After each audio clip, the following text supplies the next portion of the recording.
I'd like to call the Municipal District of Tabor, April 28th, 2026 regular council meeting to order. You have an agenda in front of us. I would propose a reordering out of respect for schedule. I would propose that RCMP delegation be moved above call for people to speak. And I just want to note that the 14.1 closed session would immediately follow the KPMG financial statement discussion. So is there any other additions or deletions to the agenda? Just wanting to have a real quick follow-up discussion to item 6.22 after the leaseholders presentation. Okay. Just wanted to refer that to the next council meeting, but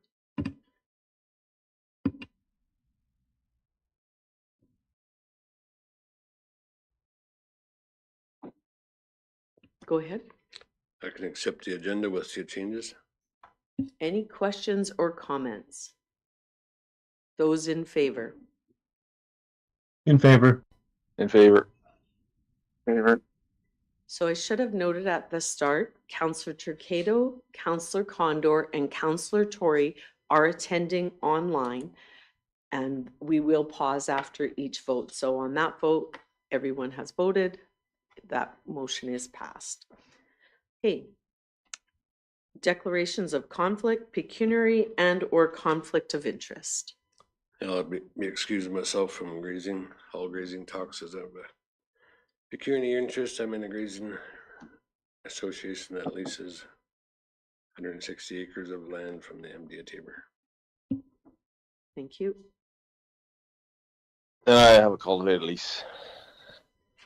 Thank you. Okay, we'll go on to protocol items. So on last Thursday, the MD of Tabor had their AGM. I'd like to thank those who attended and the staff who worked hard to get everything ready. If you weren't able to attend, you can see the presentations and the question and answer period on the MD of Tabor YouTube channel. This week in the MD of Tabor is Smile Cookie Week, and all proceeds from the sale of Smile Cookies are supporting the FCSS mental health programming that reaches each corner of our municipality. So I encourage council staff and anyone who's listening to get out there and support the Smile Cookie. Tabor and Coaldale mayors have a little challenge going on, so we'll try and help out Mayor Prokop and his staff and team to become the cookie champions. And then following next week, May 6th, is a McDonald's McHappy Day, and that supports purchasing a special piece of equipment for the Tabor Hospital as well as for Ronald McDonald House. So if you're inclined to have some McDonald's, definitely schedule May 6th for your date. Is there any other protocol items? Okay, seeing none, we will move on to the confirmation of the April 14th, 2026 regular meeting of council minutes.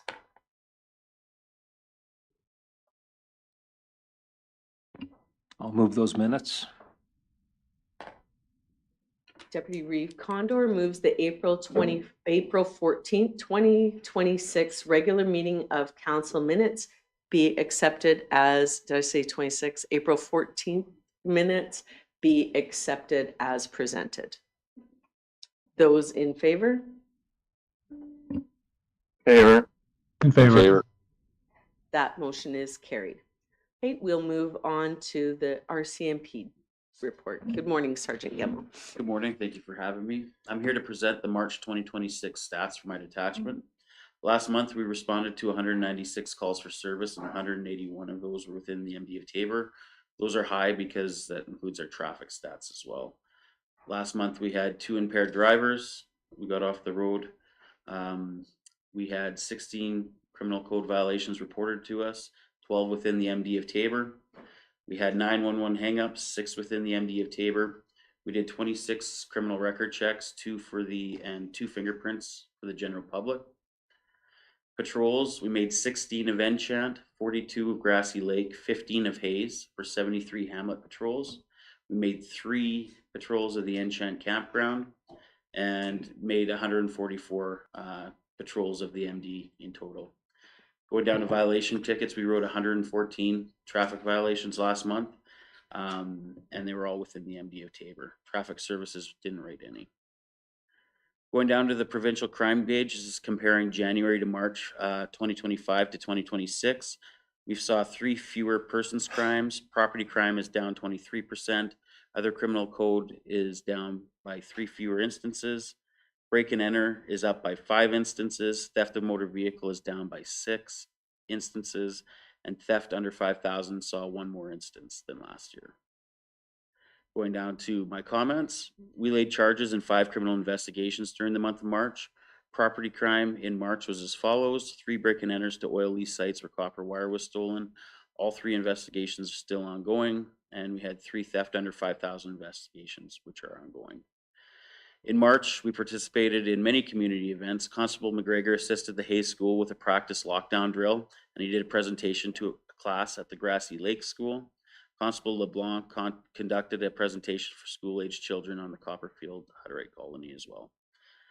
After consultations with the councils and public and my members, we all agreed that our priorities for this coming year is traffic safety through enforcement and education, community relations through visibility and participation in community events, and crime reduction of property crime. And that's what's going on in my office. Are there any questions or concerns?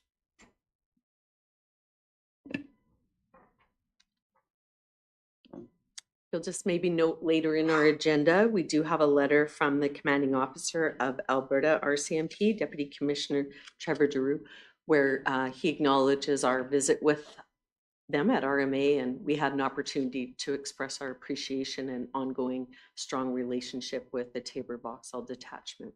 Well, thank you. Thank you. Online, do you have any questions? Seeing none, then thank you for taking the time, and thank you to your members for their service. No problem. Thank you for your time. Accept a motion to receive the RCMP report. I can give you that motion. Councillor Chircato moves acceptance of the RCMP report. Those in favor? In favor. That motion is carried. Thank you. Next, call for people to speak. I've already set an order based on their arrival. So first to the front is Brian Hildebrand. Just so that everyone knows the process, we ask for 3 to 5 minutes when people bring forward an item for people to speak. It's not a debated item. It's just to hear what you have to say and if council has questions. You bet. Just won't be long. Just a couple of matters I want to speak to. So this morning, there is a group coming as a delegation asking for more concessions for an opportunity that many in the municipality would be willing to pay for with the current terms that are being offered. It has the appearance that no matter how much is granted, it will never be sufficient for this group. It had appeared that the lands leases matter was closed, but now a delegation wants to open it up again. If this is the case, the discussion should be opened to all residents, not just the one group, to ensure procedural fairness. The second item that I wanted to speak to, and I asked the question at the AGM, and it was good to see how well attended that was. And over the next 5 years, MD of Taber needs to spend roughly an additional $100 million just to maintain the current level of municipal service. Policing, roads, senior housing, recreation. And the REEV very eloquently articulated the need for the spending. And I agree with the necessity for it. These are important priorities for a municipality. However, I had asked a question as well. And there was no response to that question. And the question is, where is the money coming from? This is spending in addition to current operations. Where is that money coming from, guys? And the lack of answer is absolutely deafening.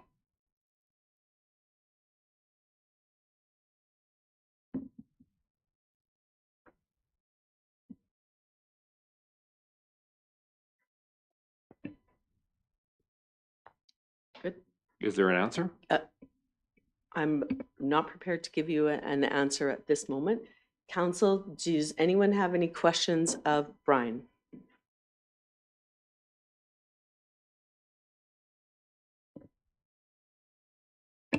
So the general answer I'll give you is we already know we'll be starting budget deliberations in the next month.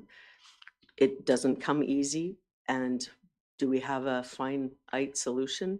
No, but if you look at our strategic plan, that is one of the priorities we have established, is to figure out how we are going to find alternate sources of funding.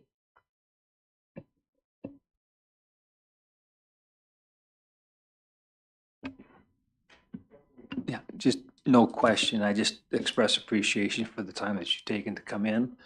It's good to know that there's interest in the things that we're dealing with, and we'll certainly take into consideration the comments that you've raised this morning.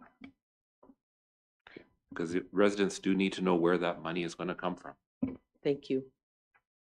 Okay, next on call for people to speak is Alex Ostrup.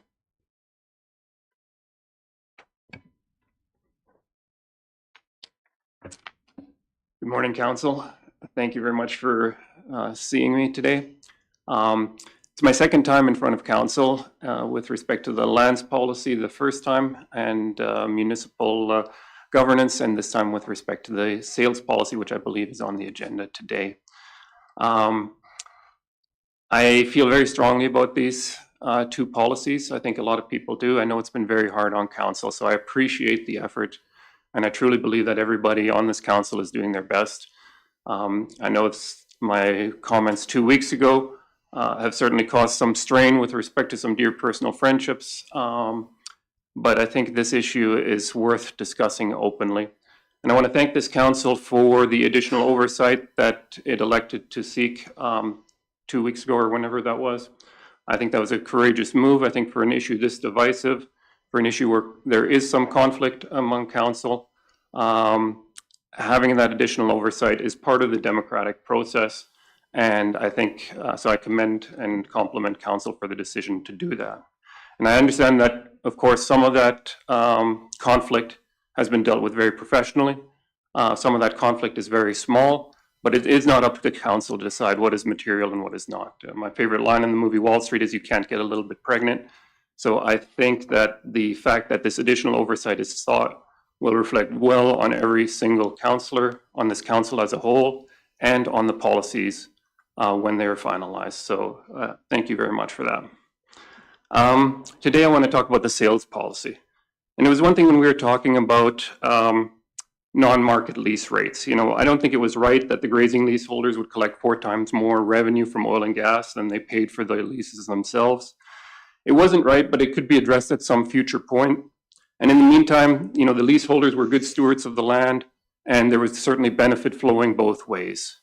Now, however, we're talking about the sale of these lands, and that's a completely different thing. I think at this point, it is worth it for people to really pay attention. You know, I've been watching council YouTube videos, which is certainly not a sentence that I ever thought I would say. But it is an issue that I think we need to pay attention to. So I appreciate the public engagement that was held. Either my wife or I attended every single local session. We provided feedback. And the majority of the public did say that they did not want these lands to be sold.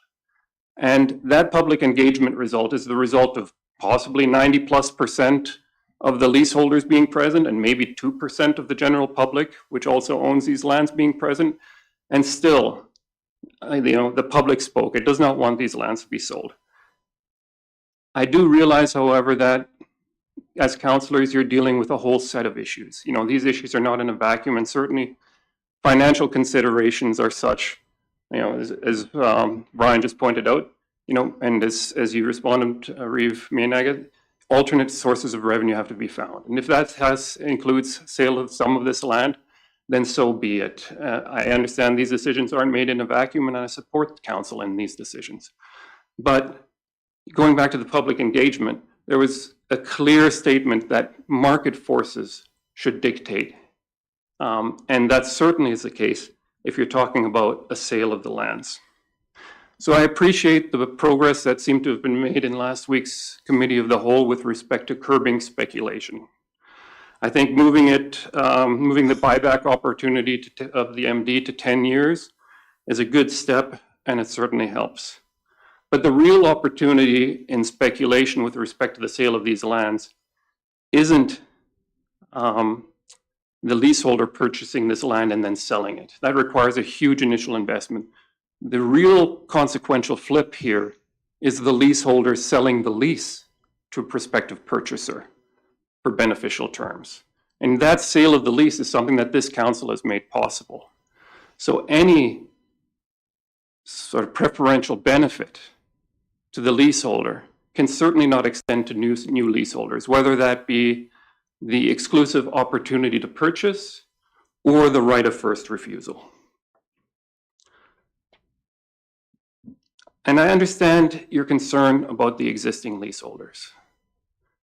I don't think, and this whole issue has been framed as sort of neighbor against neighbor and trying to push these leaseholders off the land that they currently occupy. That has never been, in my opinion, and from what I've witnessed, the main intention of anybody here.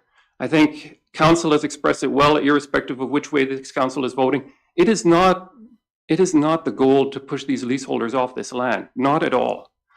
And the current leasing policy ensures that that does not happen. We have 10-year terms with 10-year renewals. That is a generation. Any investment that is made with respect to fencing and so forth can certainly be recouped in those 20 years.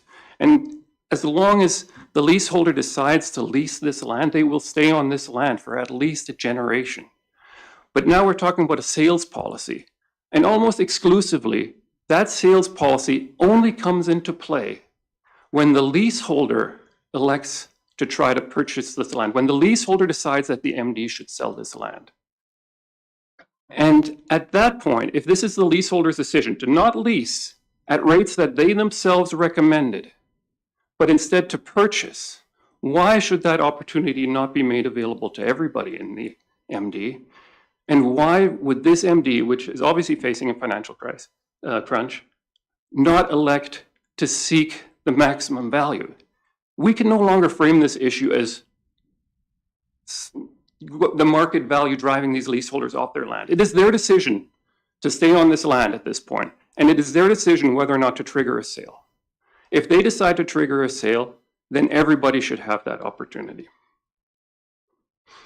So I just want to reframe this discussion, not about leaseholders being pushed off their land. That is up to them now. They have the existing leasehold policy ensures that the next generation will stay on that land if they so elect. If they decide to buy it, then market forces should prevail, and every owner of that asset should have an opportunity to have their voice, their bid, whatever it may be, heard.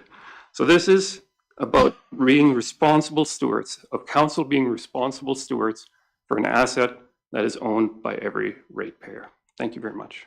Thank you. Council, do you have any questions of Mr. Ostrop? I just want to clarify, you had distinguished between two types of leaseholders. One is the leaseholders that hold the lease, the original lease, and the other is a purchaser of the lease from the original party. Now, are you saying that both groups should be subject to the same process when it comes to the sale of the land, of the lease? No, I do think it is appropriate to recognize that the existing leaseholders that have been on this land for generations, you know, that had expectations to stay on this land.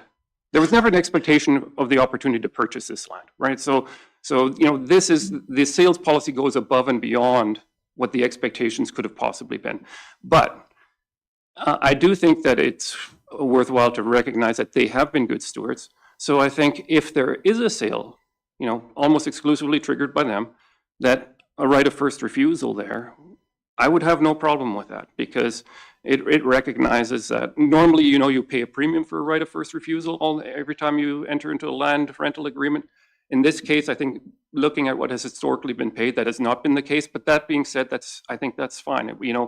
I think, do we owe it to them? No, but do I think it's appropriate? Yes. A right of first refusal there is completely acceptable to me. And I'm just speaking as an individual, of course. But the differentiation would be that if they decide to sell that lease, which is something that under this council's policy is possible, that right of first refusal doesn't follow. Because there's no obligation, there's no history of stewardship, there's nothing there for the subsequent purchaser of the lease to benefit from it. So that would be the one differential I would see. So, thank you. Mr. Ostrop, just so that you're aware, we added to this will be up for debate today at Committee of the Whole, under 13.0, sale to current tenant, number C. Only the original tenant under a lease with the MDT will benefit from the right of first refusal under Section 13A. Any purchaser or assignee of a lease shall purchase lands under a competitive bid process selected pursuant to Section 10 and in accordance with the terms and conditions under Section 14. So it does remove the privilege of having the right of first refusal from anyone except for the current leaseholder. And I think, that discussion last week, I think, made great progress. I just wanted to reiterate support for that. And, I think anything that curbs the speculation is very much appropriate. And that's my primary concern. And the primary concern of the public engagement is that if you look at it, 66% of all respondents valued this land to stay in grass and supported even covenants and so forth to whatever it takes to stay in grass. And if the MD is going to give up control of the land, probably the highest likelihood that it will stay in grass would be for those existing leaseholders to continue having the opportunity to have access to that land. So the moment that you make speculation attractive, you expand that pool of potential users of that land far beyond the existing pool, and that obviously expands the probability that it will be broken. So I think that was a very appropriate and good step, and commend council for the discussion last week. Thank you. Anyone else on council? So thank you for taking the time to address council and bring forward your comments and concerns. Thank you. Okay, next we have a scheduled delegation, the Old Man Leaseholder Association. There has been 2 items attached to your agenda package. So we'll call the Old Man Leaseholder Association forward.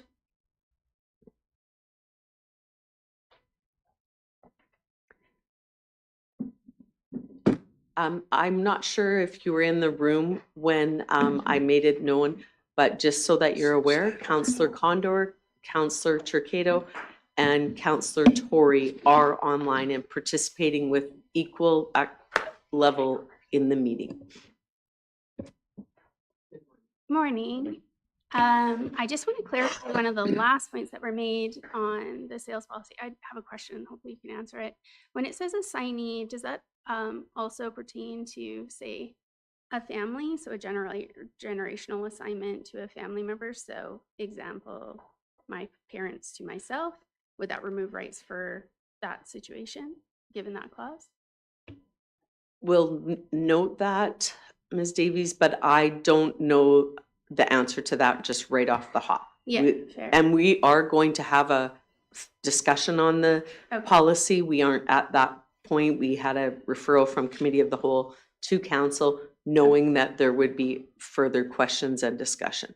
Perfect. So maybe I'll just bring that up for later. I think the intention was never to remove that from family assignments. So if that could be differentiated, that would be probably more in the spirit of, you know, both what we heard before and what council has discussed previously.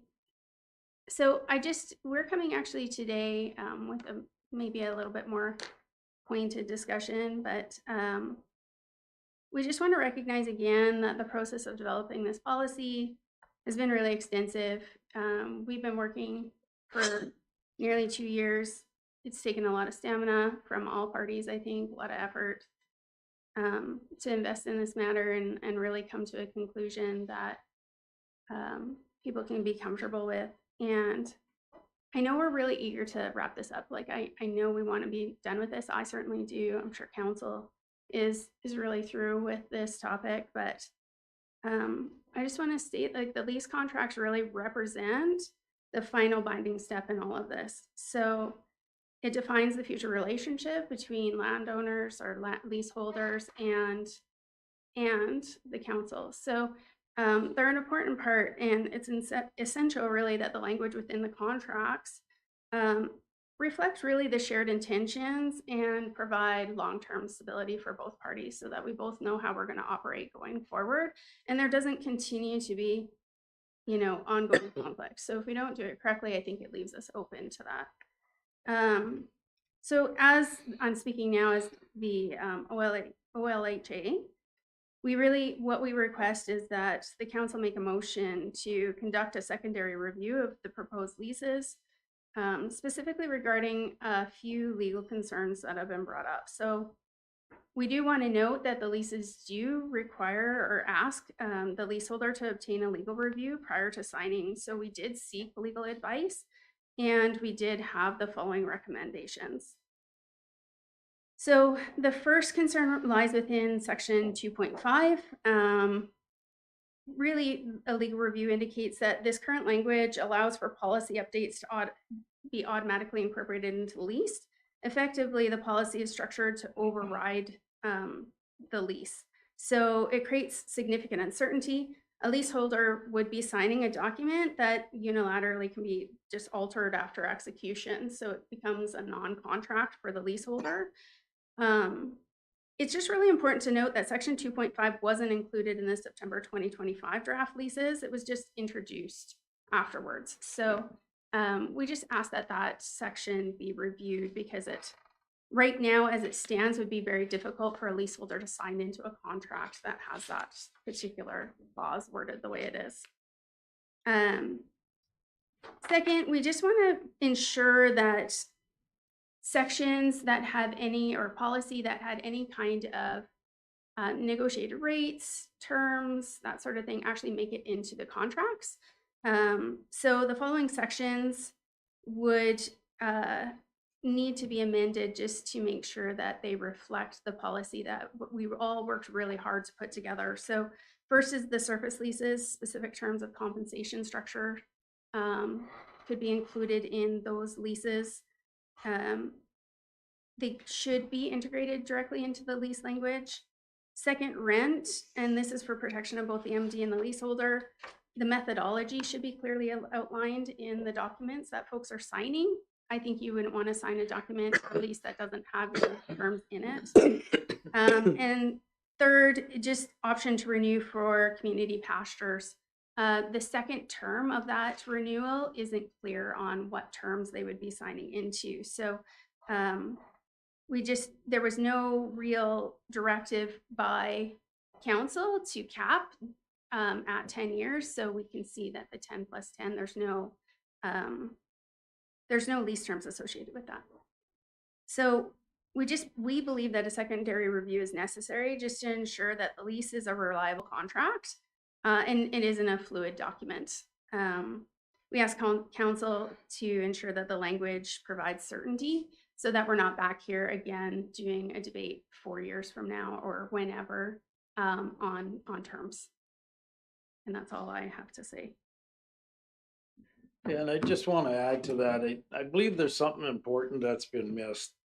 At the February 24th, 26th policy was discussed and voted on.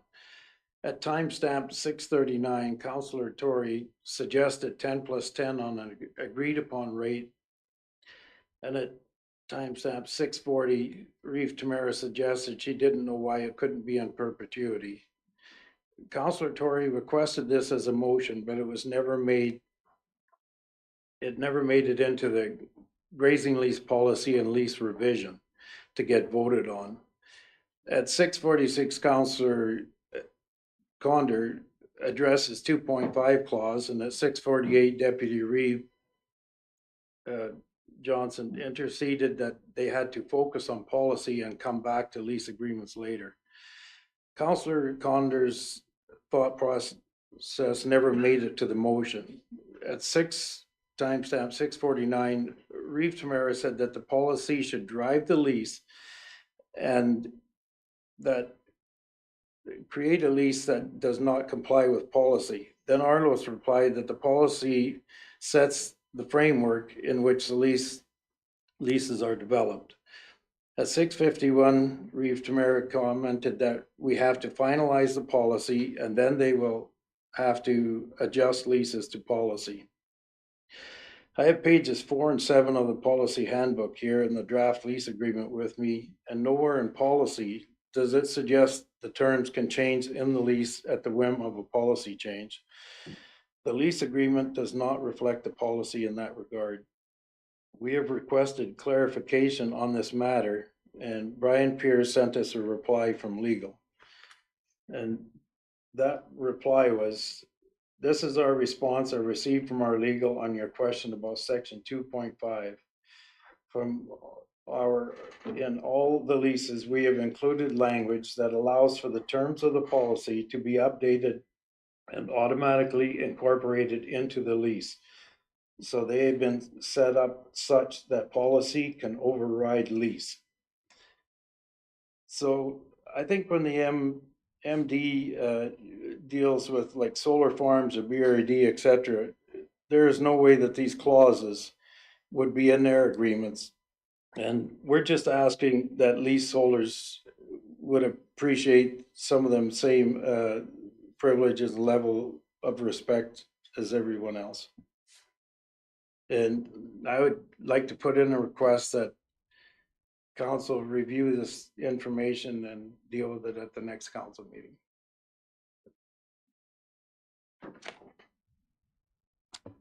Thank you. Daryl, were you going to address council? Just if there's any questions you guys have, yeah. Okay, thank Yeah. you. So council, at this time, do you have any questions for the Old Man leaseholder delegation? Okay, Yeah, sure, I'll okay, ask one. Councillor Condor? So before the lease agreements go out to get signed, we review them once because we made suggestions at the last meeting, correct? So before they go out, we got to review them again. I'll turn that to CEO Crofts. Are you asking before we implement the approved leases, council reviews them again? Yeah, because there was some suggestions at the last meeting to change some stuff, so I imagine you have to come back to us to see if that's what we wanted. And then if we want to make any other changes, we can still do that, or are they getting sent out to the leaseholders? I guess I'd have to go back and I could be not remembering what was said at the last meeting, but I have to go back and maybe they're in the minutes today and look, see if that was the direction. Just as a natural course of business. I think at the next council meeting, administration had planned to bring an implementation plan, just so council was in the loop as to what to expect before we send the leases out. Yeah, so I like to be able to review what we brought up today and see where it stands on leases before they go out. Because we don't need guys sign the stuff if we want to change it. Yeah, I'm just not familiar, and it's possibly I'm not remembering, but I'm just not familiar with the suggestions or motions that you're referencing.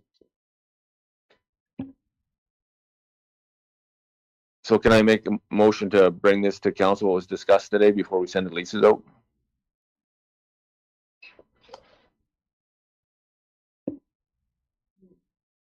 If you're making a motion, but I just am just double checking the minutes. We did approve the lands policy and then the 3 lease agreements, the transitional, the community pastures, and the tender. Lisa, we do have motions with approvals on that already, but if you're making a motion, you can make a motion, Councillor Condor. But I reference back to some of the comments that were discussed in the procedural bylaw that we want to make sure that whatever we're going to move, and I have questions on this in the procedural bylaw, how do we ensure that things that need to be done timely can be done, but also the criticism that I've received from all sides of the lands discussion is when motions are made, decisions have been requested of council and people feel that they were rushed. So I put that forward to you, but you have the privilege to put a motion on the floor. Okay, I'd like to put a motion on the floor that we bring what was discussed today back up before we send out the lease agreements.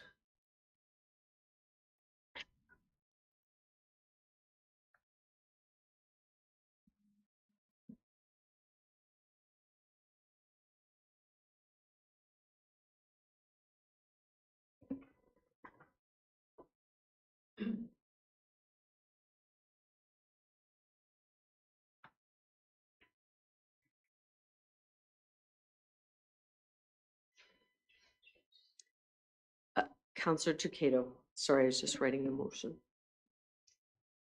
So if we're gonna reopen this, what was the point of passing the policy last meeting?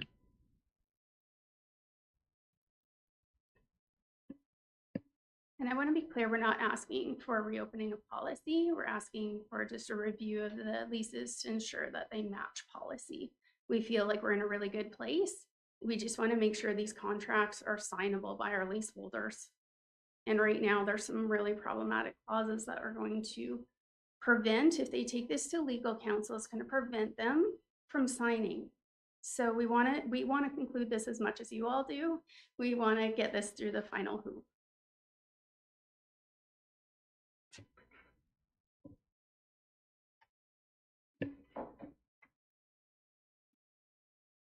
Okay, so there is a motion on the floor right now.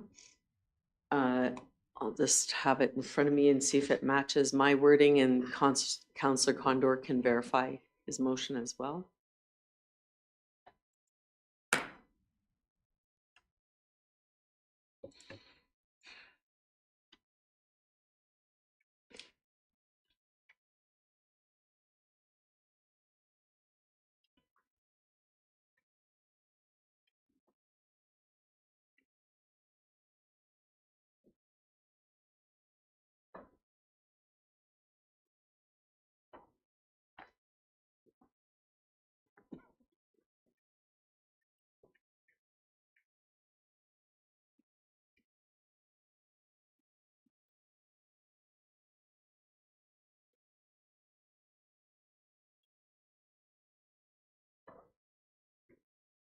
I will ask, I'll put it up there, but I will ask for clarity with respect to the particular stuff exactly. Okay, Councillor Condor, could you provide clarity onto what you would like to have? I guess specific to this delegation, But specific to this delegation, specific to all lands matters that have been brought up today. The three. I'll be specific. 2.5, 2.4, 3.2 in community pasture, and 4.1, which is the policy that overrides the contract, and 2.5, 2.4, make sure the surface lease amounts are in there. 4.1, put it in the rental rate as policy, the amount we agreed upon, and 3.2 is community pasture, at a rate to match, the 10 years match each other. Okay, Thank you for that clarity. I might have you list those sections again though. 2.5. 2.4, 3.2, and 4.1. 3.2 is in community pasture. The other three in the first one we discussed. what was the, 3 point, 2.5, 2.4, 4.1? 3.2, 4.1. And 3.2. and 3.2, Marty? Yeah, 3. Yeah, It's Marty's motion, so. Right, sorry. yeah. We know our sections. And these are the grazing leases, right? I don't know if he said 3. Yeah, the first three, and then the 3.2 is under community pasture, the other three in the grazing lease. Oh, sorry, it was just a little hard for me to hear that last sentence that you said. Oh, So 3.2 is in community pasture, and the other three are in the grazing lease agreements. okay.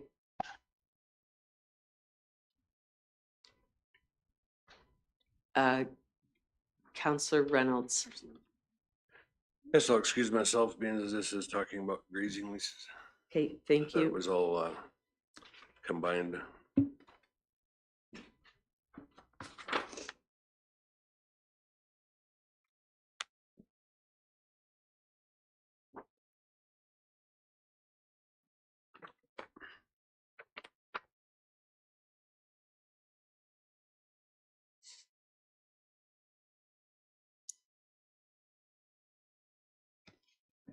Okay, Councillor Condor, does that motion reflect your intention?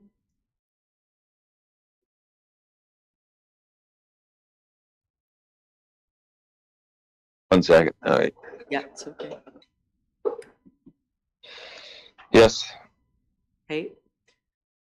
So I'm just going to read it in and then we can have further discussion. That the grazing leases, including community pasture lease agreement, section 2.4, 2.5, 3.4, and 4.1, and 3.2 that was discussed at this meeting be reviewed and discussed by council at the May 12th council meeting.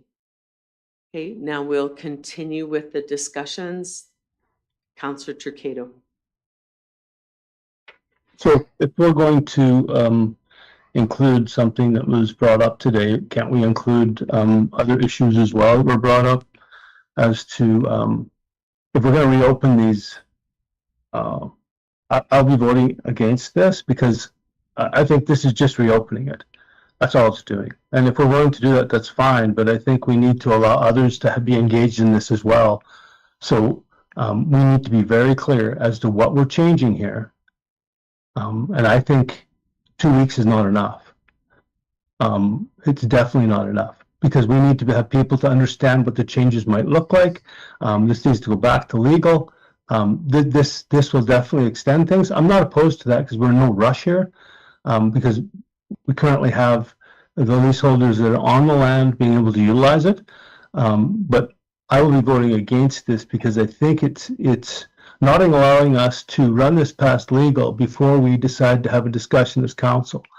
And so having it the other way around, I think is upside down, just on the request of leaseholders that we're going to change everything. I think that's a mistake and I'll be voting against it.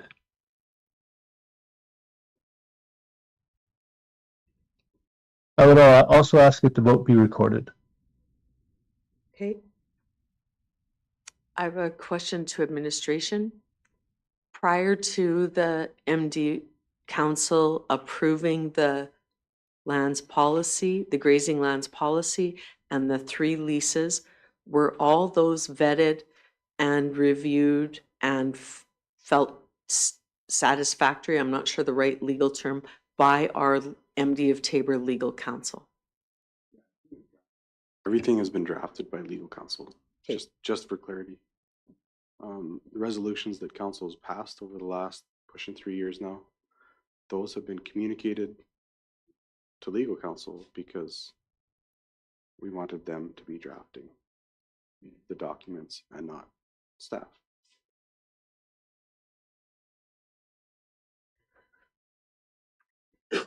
Deputy Reeve Johnson.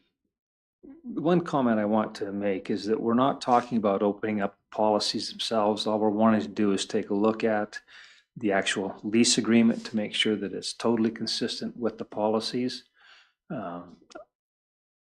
This motion would simply refer further discussion on this matter to the May 12th meeting. We don't need to debate the merits of what's being considered at this point. We're just simply saying, let's hold off, review the lease agreement itself. It's not the policies that we're wanting to take a look at. I'm prepared to vote in favor of this motion.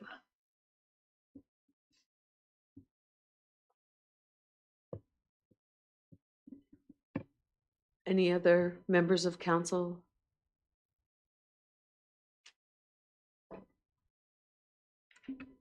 The only thing that I can think of is, do we have, if John wants more time to think about it, do we have to discuss it on the May 12th meeting? Can we move it along a little bit further down the road?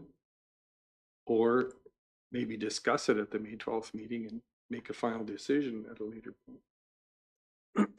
Yeah, for me, I have already voted my way and council passed those policy and leases. So for that reason, I'll be voting against this motion with, especially after having Arliss answering on behalf of administration that everything was vetted legal. Any legal document that I sign usually has an out clause. And so those, of course, were drafted in the benefit of the MD of Taber, but not in disregard for the leaseholders. So I'll be voting against this because I feel the count, and for that matter, at the time I voted against those policies and the leases, and those who are in favor of the leases and the policies voted in favor. And so I have now adopted the motion of approval from council and spoke to it as such, but now it's wanting to be reopened again. So I will be voting against it. Anyone else online or at the Horseshoe want to make comment? Sure, I'll make one. It's been mentioned many times that we get legal advice, and then when you send a contract out, they get legal to review it. So you need legal on both sides, not just one side to say it's good. So one side said it was good to go, the other side said it wasn't good to go, legal. So we're just trying to see where we're at. So both sides legal are happy with it. If you have one side legal that says it's good to go, the other side, well, it says it favors them. That's why you review it and then you discuss it again.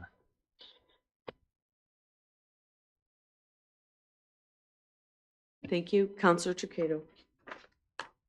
So we did pass this policy, and the contract allows for, so apparently the lease contract allows for policy changes that would affect the lease contract. So to me, that's the best interest of the municipality as a whole. It would be different if we didn't think that there was people that would be willing to allow for that, because what you guys are trying to speak against here is the ability for future councils to be able to change policy and that to affect the leases. That is what democracy, and then this has been spoke of before as well, how democracy is so important that every 4 years we have the opportunity to put people in who would be able to assist in the operations and governance of the MD of Taber. And this has been spoken about lots of times by other councillors, not me, other councillors. So this idea that you want to tie the hands of everybody into the future, I don't think is fair. And if you can't trust the people in the Horseshoe, then you need to change them. And you can't tie the hands of future council. And it was brought up today that if people choose not to sign these leases, there'll be lots of people lined up that will be more than happy to sign these leases and the guidelines within them. They'll be lined up around the block.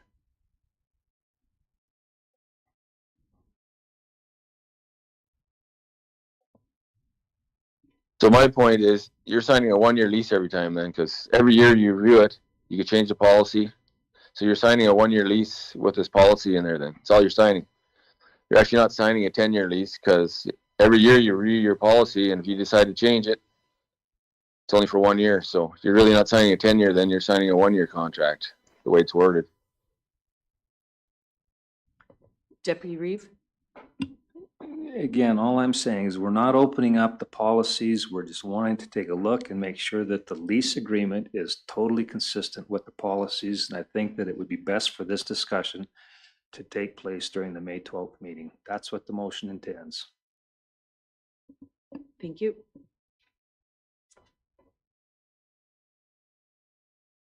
Okay, any further comment or question from council? Seeing none, are you ready for the vote? Those in favor, and hands up because it's a recorded vote, please. Those in favor. In favor. Favor. Thank you. Those opposed. Opposed? Okay, that motion is carried. Thank you.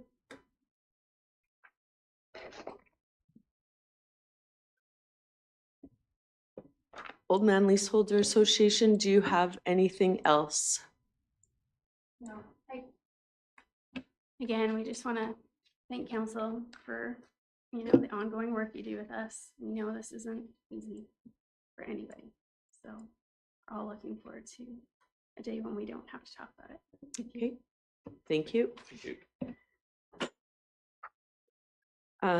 Deputy Reeve, you had added following this discussion. Has that been addressed? Okay, thank you. So we will continue our, we'll take just a couple minutes to allow KPMG to get set up and to return Councillor Reynolds to the office. So we'll just take a couple minutes. Thank you.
Council, the next item on the agenda is the financial statements from 2025 from KPMG. I was going to do introductions, but in the essence of time, she is aware who council is, and so we'll turn the time over to CEO Croft to do the introduction, and then we'll proceed right into the discussion. Yeah. Oh, sorry. I think you were going to introduce yourselves, no? I said we weren't going to, just out of time, and Okay, well then we'll just dive right in with yeah, KPMG that sounds doing the fine. presentation. So, go ahead. Okay, I'll get started here with my presentation of the financial statements. So first, starting with the status of the audit, just noting that the audit is complete with the exception of our discussion, my discussions with you all today, your approval of the financial statement and receipt of a signed representation letter from management, which I'll get after my presentation. Just wanted to note independence. So as your auditors, we're required to maintain our independence in conducting the audit. So I can confirm that KPMG, myself, and the audit team that worked on the audit are all independent of the MD. Looking at the audit report, so we are prepared today to issue an unmodified opinion over the financial statements. So indicating that the financial statements present fairly in all material respects the financial position of the Municipal District of Taber as at December 31st, 2025, and its results of operations, changes in net financial assets, and its cash flows for the year then ended, in accordance with Canadian public sector accounting standards. Our audit report outlines the responsibilities of management and those charged with governance over these financial statements, as well as our responsibilities as auditor. I'll jump to page 1, the statement of financial position, and just go over a few items. So first of all, your total financial assets were 53.6 million, down from about 57.8 million in 2024. There was a decrease in cash and short-term investments of about 5.7 million, primarily due to tangible capital asset acquisitions that took place during the year. This decrease in cash and short-term investments was partially offset by increases seen in taxes receivable and trades and other receivables at year end. Your total financial liabilities were 69.9 million, up from 66.5 in 2024. So while most liabilities remained relatively consistent, the most notable changes were observed in deferred revenue and contractual obligations. So within deferred revenue, $6.3 million in contributions were received during the year, and $8.6 million was spent and either recognized into revenue or transferred to the contractual obligation liability. The contractual obligation, which relates to the agreement for management of a multi-year capital project, so the Horsefly Spillway project, where certain assets will transfer ownership at the end of the project. So the increase in this contractual obligation during the year represents the expenditures incurred for the project that will be then contributed to other organizations upon project completion. Net financial debt was 16.3 million compared to 8.6 million in 2024. Looking at your non-financial assets, these were up from 172.3 million in 2024 to 181.6 million. Deferred contributions to other organizations increased significantly. This again relates to the Horsefly Spillway project. So this represents the offsetting asset to that contractual obligation that I just mentioned above. These are assets that will be transferred out of the MD once the project is complete, which is why they have not been included in your tangible capital assets and instead on a separate line there. Next, the net book value of tangible capital assets increased 5.4 million, which was the net effect of asset additions of 13.3 million, amortization expense of 6.3 million, and disposals of assets with a net book value of about 1.6 million during the year. This brings your accumulated surplus at December 31st, 2025 to 165 million. I'll move on to the next page, statement of operations. First, just noting that operating revenues increased by 4.1 million. Increases were seen in most revenue streams, with the exception of investment income, where there was a decrease of about 143,000 from the prior year. Expenses increased by 3.6 million, with the largest increases seen in general administrative, fire, road, streets, walks and lighting, and recreation and parks. The most significant reduction in expenses was observed in waste management. Before capital revenues, there was a deficiency in revenue over expenses of 228,000. Your capital revenues included 1.9 million in government transfers for capital recognized into revenue during the year and a loss on sale of tangible capital assets. This resulted in a surplus of 1.6 million for 2025. I'll jump next to page 4, the statement of cash flows. So you can see here about halfway down the page, the cash flows from operations were a positive 6.1 million for the year. There were negative cash flows for capital activities due to the significant capital additions of 13.3 million. The change in restricted cash and short-term investments had cash inflows of 2.2 million, and financing activities saw cash outflows of 62,000 related to debt repayment. I'll next move to the notes to the financial statements on the next page. So first, just noting your significant accounting policies as described in note 1 are consistent with previous years, neutral in their selection and in accordance with the applicable standard, which is Canadian Public Sector Accounting Standards. I won't go over them in detail, so I'll just jump to note 2 on page 11. So there were no new accounting standards adopted in your current fiscal year, but just to highlight some upcoming changes, the most notable being the conceptual framework for financial reporting in the public sector and financial statement presentation. These two standards will come into effect and impact your 2027 fiscal year. These new standards will change the look of your financial statements. There will be some new statements included, and the presentation on certain existing statements will appear different. So this is kind of a more significant change in the appearance in the statements than you would have seen in a long time. So that'll be something coming up in the next couple of years. I'll move to the next page, note 3, cash and short-term investments. So the short-term investments there represent funds held in savings accounts. Just noting that 9.4 million of cash and short-term investments is restricted by council for equipment replacement, and a further 19.1 million of these funds represent external funds restricted for certain capital projects. I'll move to note 8, deferred revenue on page 14. So just noting that the majority of the deferred revenue outstanding at December 31st relates to Alberta Community Resilience Program for the Horsefly Spillway Project, and there was 18.5 million on deferred revenue at the end of the year.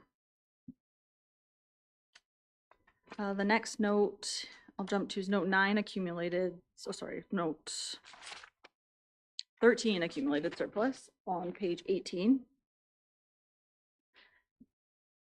So this here just breaks down your accumulated surplus into the various categories. So you have at December 31st, just under 23 million in unrestricted surplus. You have restricted surplus, both in operating and capital, that come to a total of 15.9 million set aside there. And then your equity and tangible capital assets of 126 million. This represents the net book value of your tangible capital assets, less any debt related to those, so any the loans that you have, and the asset retirement obligation related to those assets. I'll next just jump to the schedules to the financial statements. So Schedule 1 on page 27. So this schedule just breaks down the government transfers, so into greater detail so that you can see the amounts being recognized into revenue for transfers for operating, which is 1.9 million, and transfers for capital being 1.9 million as well. Gives the details between the source of funds, whether it's provincial government, federal government, or other local governments there. The next page is Schedule 2, schedule of segmented disclosures. So just a different presentation of your statement of operations, giving you the details of the operations of each of your segments. Expenses here also being presented by object rather than by function.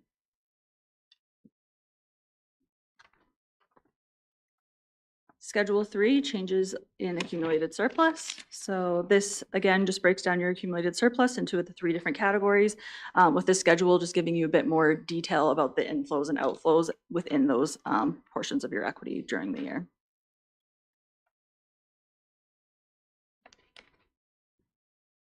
On the next schedule, Schedule 4, is your schedule of net municipal property taxes, so giving you further detail on the property taxes revenue and the requisitions that make up that net municipal property tax you see on the statement of operations, 20 million. Schedule 5, schedule of expenses by object. So just the most significant increases that were observed during the year were increases seen in salaries, wages, and benefits, contracted and general services, purchases from other governments, and transfers to governments and board, and then amortization, which is of course a non-cash expense. There were decreases observed in materials, goods, supplies, and utilities during the year. And then the final schedule here just being your schedule of tangible capital assets. So you can see here the detail of the asset acquisitions by asset category. So your additions to tangible capital assets of 8.5 million, additions to construction in progress of 5.9 million, and then the disposals there as well, bringing you to your net book value of just under 146 million. That concludes my presentation of the financial statements, but happy to answer any questions you might have. Thank you very much. Council, at this time, you can ask any questions in open, or we can take a moment and have council with our auditor in our scheduled closed session before we move to the RFD. Would you like to do that first? Go to closed session?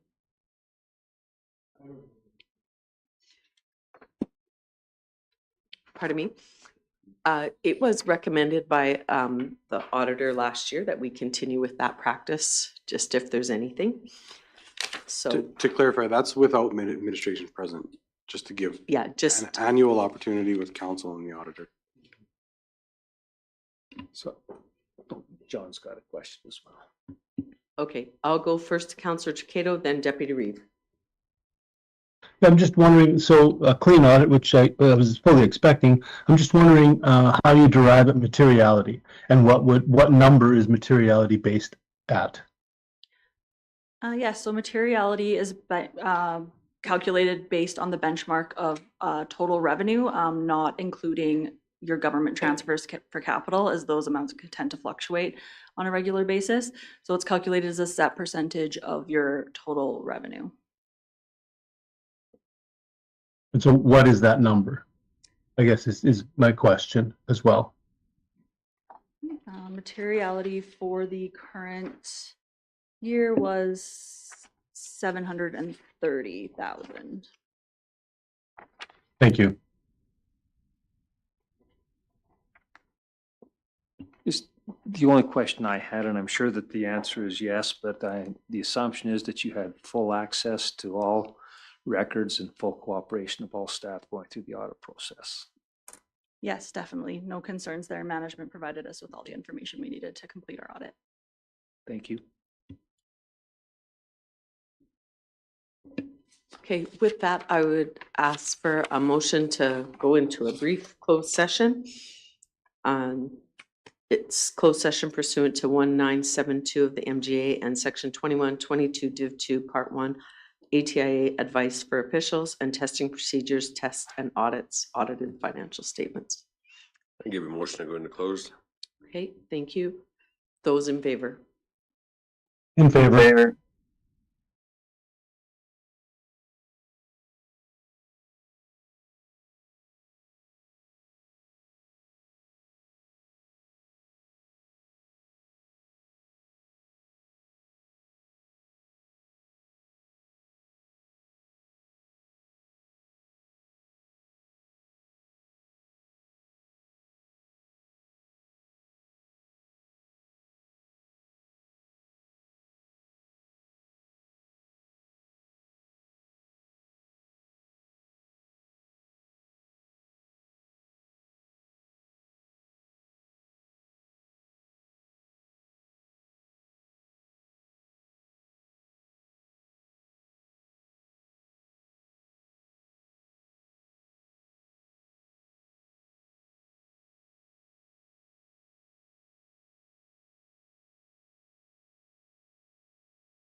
I'll move that we come out of closed session.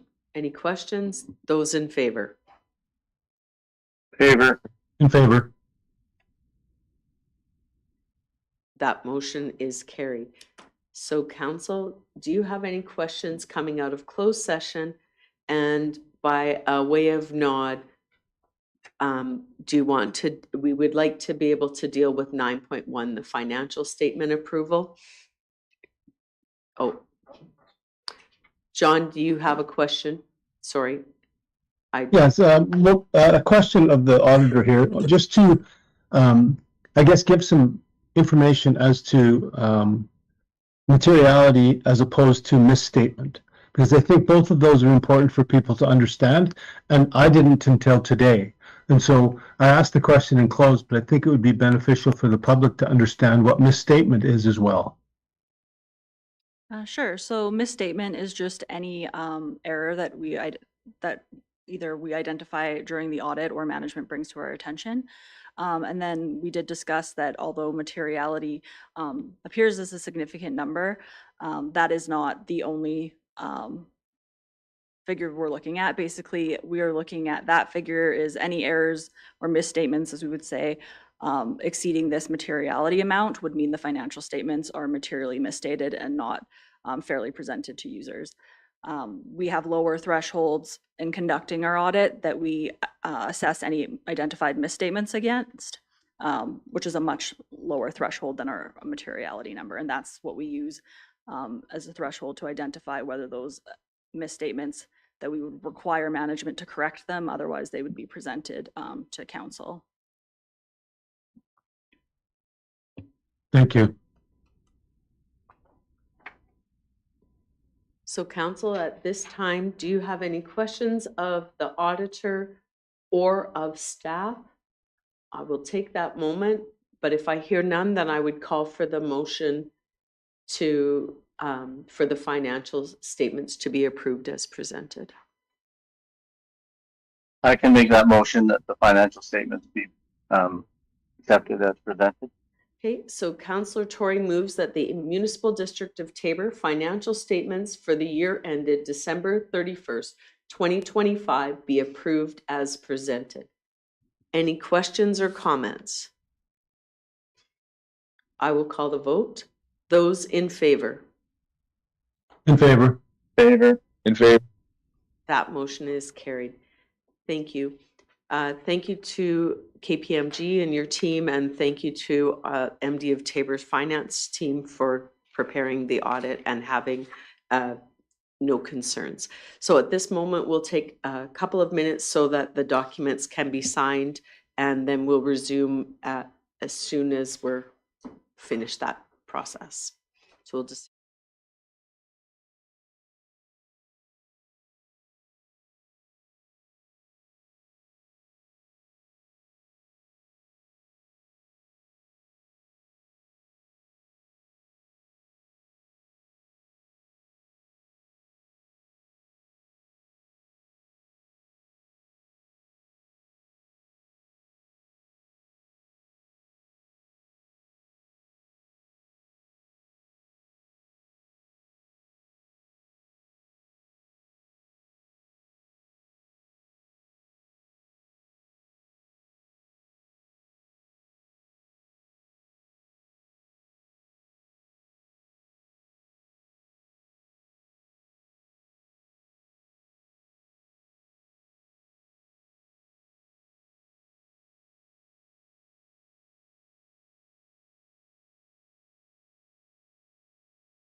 Sorry, we'll resume our meeting. We'll continue back in the order on the agenda. So the consent agenda, starting with the CAO reports. If you have any questions, you can ask them at this time, but I will give Arliss a moment if he has areas he'd like to highlight. No, I'll just take questions.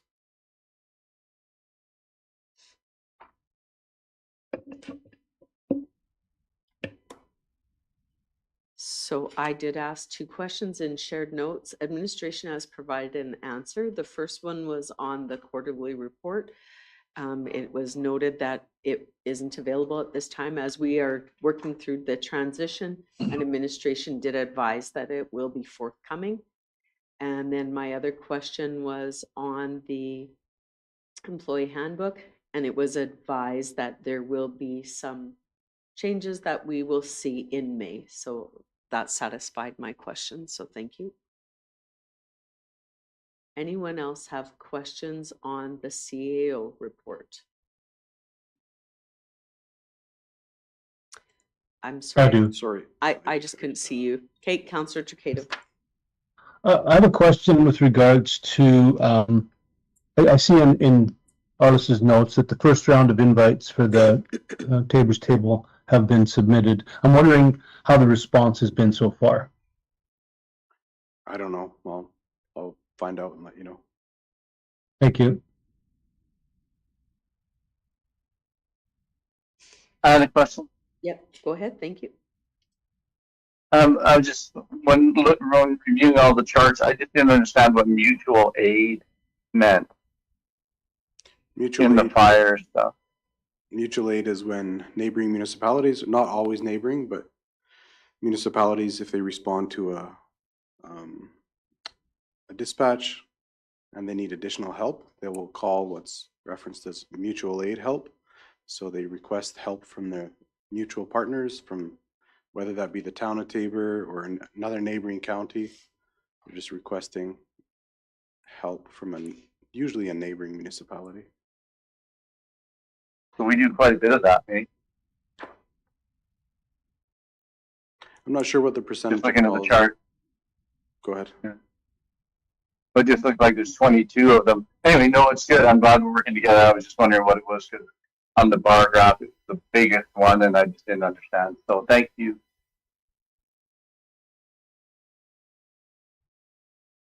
I'll go to it.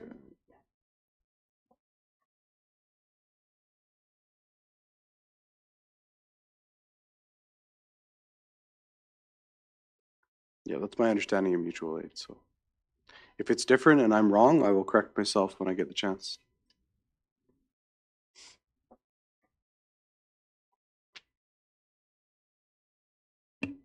Okay, and my other comment was it was nice to see the report that was prepared by the town of Tabor on their recreation plan. I know it states here that 3 people participated, but I do know that for sure 4 people from our council did. It's good information. I have the privilege of sitting on the town of Tabor Rec Board, so I know there's next steps and that the MD of Tabor will be invited to continue participation. I don't know exactly what that looks like, but from a rec board, we also receive these updates. And it was good that they reached out to our neighboring communities of Barnwell and Vauxhall as well.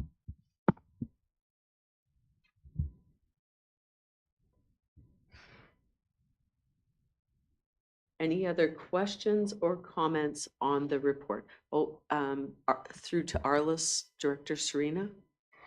Yeah, go ahead, Dave, please. Just provide a little more clarification on the mutual aid that's being referred to in the report. That does also include mutual aid between our stations. So when Grassy Lake helps Tabor and the other stations assist each other throughout the course of our responses to fire and emergency calls. So I stand half corrected.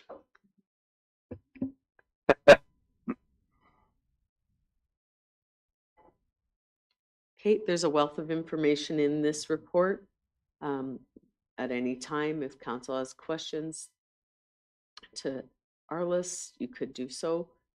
And we'll continue on with the reports. So next up is the council reports. I have submitted a written report that outlines all the committees that I attend, as well as the community events. It has been very busy. And some of these were noted in some past council meetings, so I won't go over them, but it's been a very busy time throughout the municipality. We see that in the administrative report and as I look at council reports. Next, I would go to Deputy Reeve Johnson. Thank you. A couple of committees just to provide a quick update on the Tabor Chamber of Commerce. They've been busy. Are actually moving forward with the purchase of a building. They have bought the Bank Montreal building as their new facilities and are going to be moving out of their present location. I think it's late July is they're looking at. Also, the Tabor Museum certainly been busy as well, getting moved back in after having been out of their facility for a number of months. Getting ready to open up.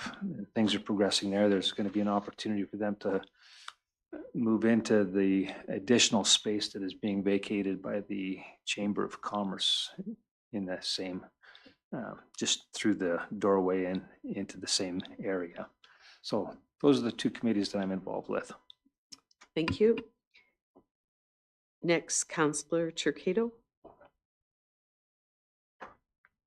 Yes, I did provide a bit of a report there. I'd also like to, I guess, highlight a few things. One of them is the Regional Water Wastewater Assessment Initiative that I've been part of.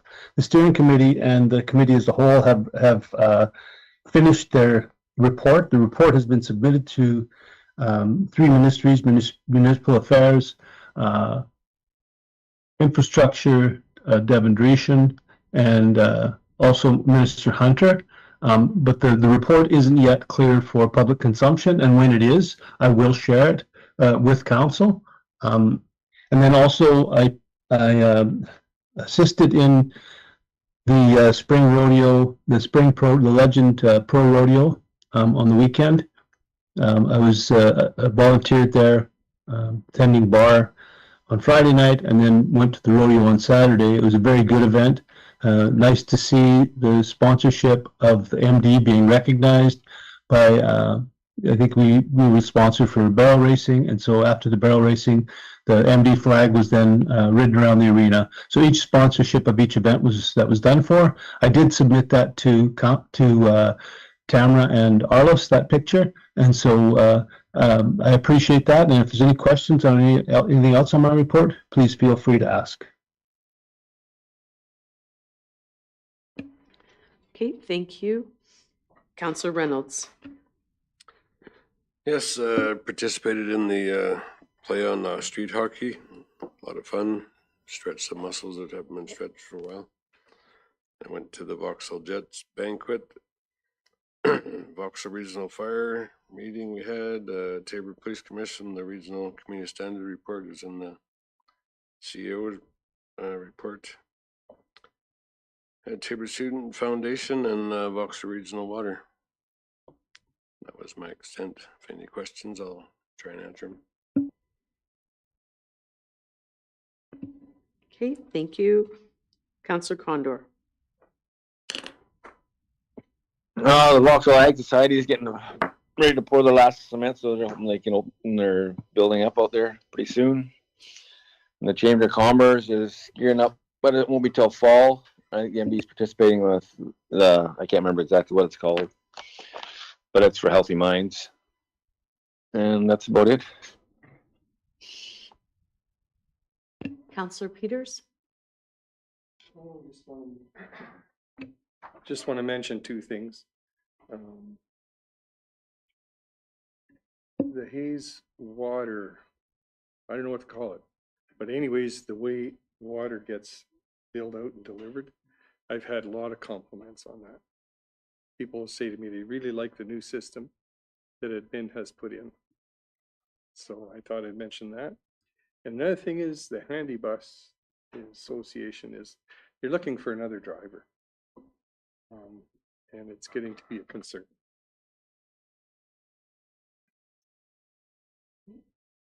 Thank you.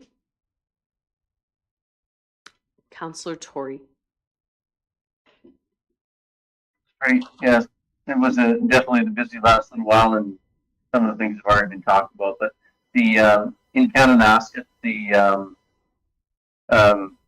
investment in Alberta Convention that we went up to there with some of the staff was, excellent. And I think, hopefully we'll be able to, be talking. Fortis is willing to come and present to us, and I think Arliss and those guys will be taking, we'll bring them in, but there's just some very interesting stuff related to, how Fortis is built in our area and how that might affect where we would try to plan for certain types of industrial parks. Just where they're, and they'll be able, they're very, very helpful. They'll be able to tell us exactly where their big switchgear is and where their substations are, and it can affect certain types of industrial development that require a lot of power. And so they'll be able to come and present that to us, but also there's quite interesting things going on in some of the municipalities related to licensing agreements with different utilities that can bring in a substantial amount of income to municipalities. And we do want Fortis to come and present to us on that as well. But I think those things are all in motion. It was a great convention. There were so many things that were helpful, but there's definitely some concrete things we need to follow up on. So that's all I have. Thank you. At this time, is there any other questions on the CA report or any of the counselor reports? Okay, we'll continue on to correspondence. So we have a letter from STARS, which is a thank you, and it's written to from a very important patient, Jackie Drew, who was a user of STARS, and it acknowledges our donation. And then I did reference it during Sergeant Gemmel's report. The RCMP provided a feedback letter from RMA, and it's always nice to know that when we have those letters that some of our comments are at least acknowledged. So it was nice to receive that letter. And the last one I asked to be included, I think all of council perhaps received this. It's on the Alberta Recreation and Parks Association nominate local leaders. If a councillor or a group or other individuals would want to to bring someone forward or bring it to council to move it forward, there's a free webinar on May 14th that isn't related to the awards process, but it's just so that you can understand how this works and some other aspects of their program. All right. Is there any, I did not hear any other requests for exemption, or is there any other questions regarding the consent agenda?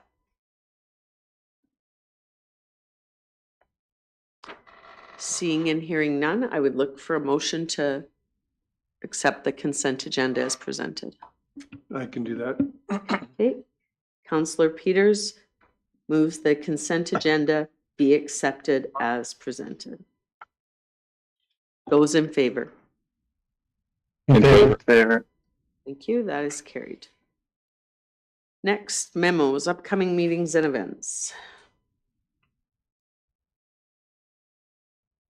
It's as presented, unless there's additional things that council's aware of.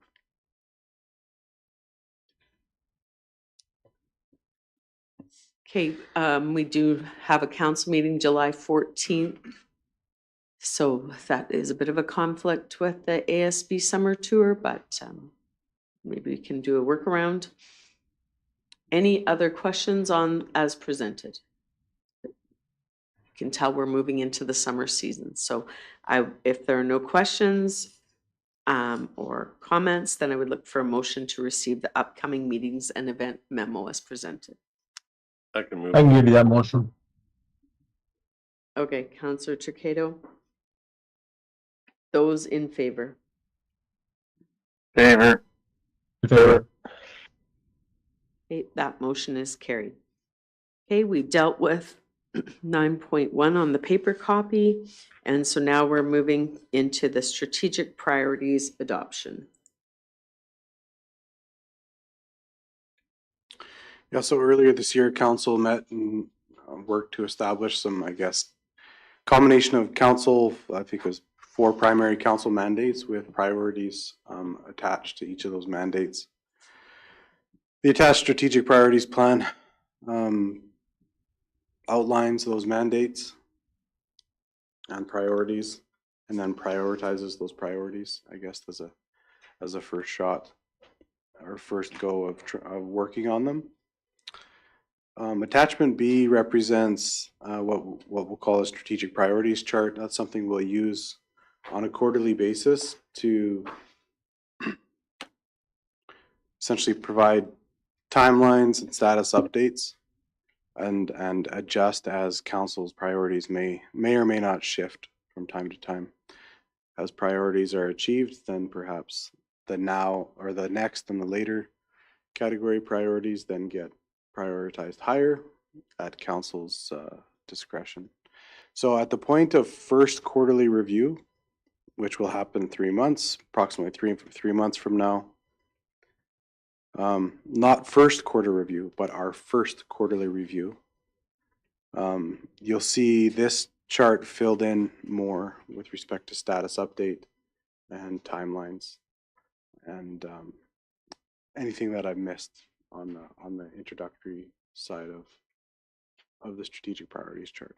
So that's before council for consideration and adoption.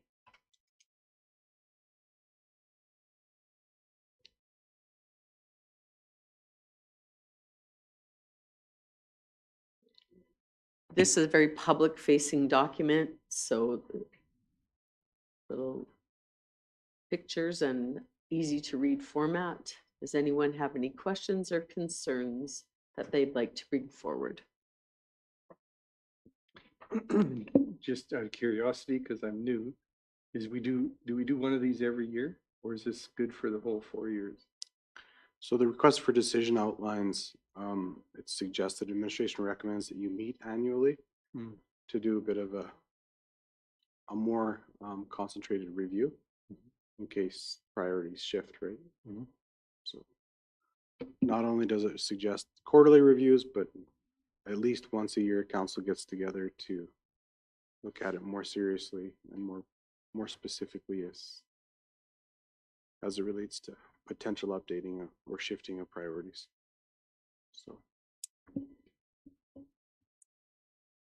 So the answer is yes. The answer is it's intended for the term, but it has to have the flexibility for council to adjust as they feel fit, as they feel it's needed. So just, I appreciated the opportunity to go through this. I think it's providing some good, clear direction for council for the coming term. I'm just interested in what we anticipate being the next steps taken on or moving forward with the items under the now column, particularly the equitable taxation plan, if that's going to be coming back for further discussion during the next committee of the whole meeting, or just what the proposed schedule would be for moving forward with addressing those items that have been identified as now priorities. Right, so those steps will come forward in coming meetings. Those proposed steps for each of the priorities will come forward. Like I said, the strategic priorities chart still needs to be filled in a fair bit yet, but yeah, and there'll be multiple steps that as they get completed, then you move on to the next step, maybe of the same priority, and hopefully you can follow that process through to completion of those projects. It is noted also in the request for decision that part of the quarterly reviews include what we call council follow-up action lists. And that's more so provided to council as information to demonstrate. Again, the resolutions that councilors make all require, that council makes, all require follow-up, and not all, most require specific follow-up and action on behalf of council by administration. So that demonstrates that that is an initiative, or those are actions that require resources as well and can impact progress or speed of progress on priority items. So it's just informational.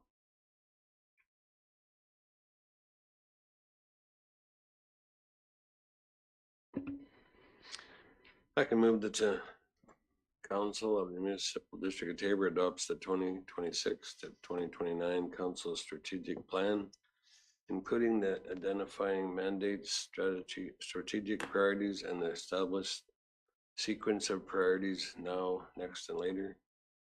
And further, that administration reports on the progress towards council strategic priorities at Committee of the Whole on a quarterly basis to support governance, oversight, accountability, and informed priority balancing. Thank you. At this time, is there questions on the read in motion? Hearing none, are you ready for the vote? Those in favor? In favor. Thank you. So for those who are watching, or the strategic priorities was worked through with administration and council with 3 people who helped us. They listened to us more so and then pulled what was a priority, and we came to those conclusions. So it was a good process for us to get to know one another and to understand our desire on council to improve the MD of Tabor. So thank you for that process, council and administration. We'll move on to MD of Tabor Library Board Special Resolution. Yeah, I'll actually have our Legislative and Corporate Affairs Officer review the summary of key points specific to this RFT. Just please note that the recommendation or proposed resolutions under recommendations are all individual recommendations. Yeah, so as it relates to the MD of Tabor Library Board, I'm sure many of you know that we have members sitting on that board for many, many years. And as per the Libraries Act, when council makes those appointments and a member has served more than 3 consecutive years, there needs to be a special resolution that specifically outlines council's awareness of that. So this is before council to recognize members Diane Wickenheiser, Nancy Nelson, and Sharon Hagan, who have served way more than 3 consecutive years, and that a special resolution is needed to adhere to the Libraries Act to do that.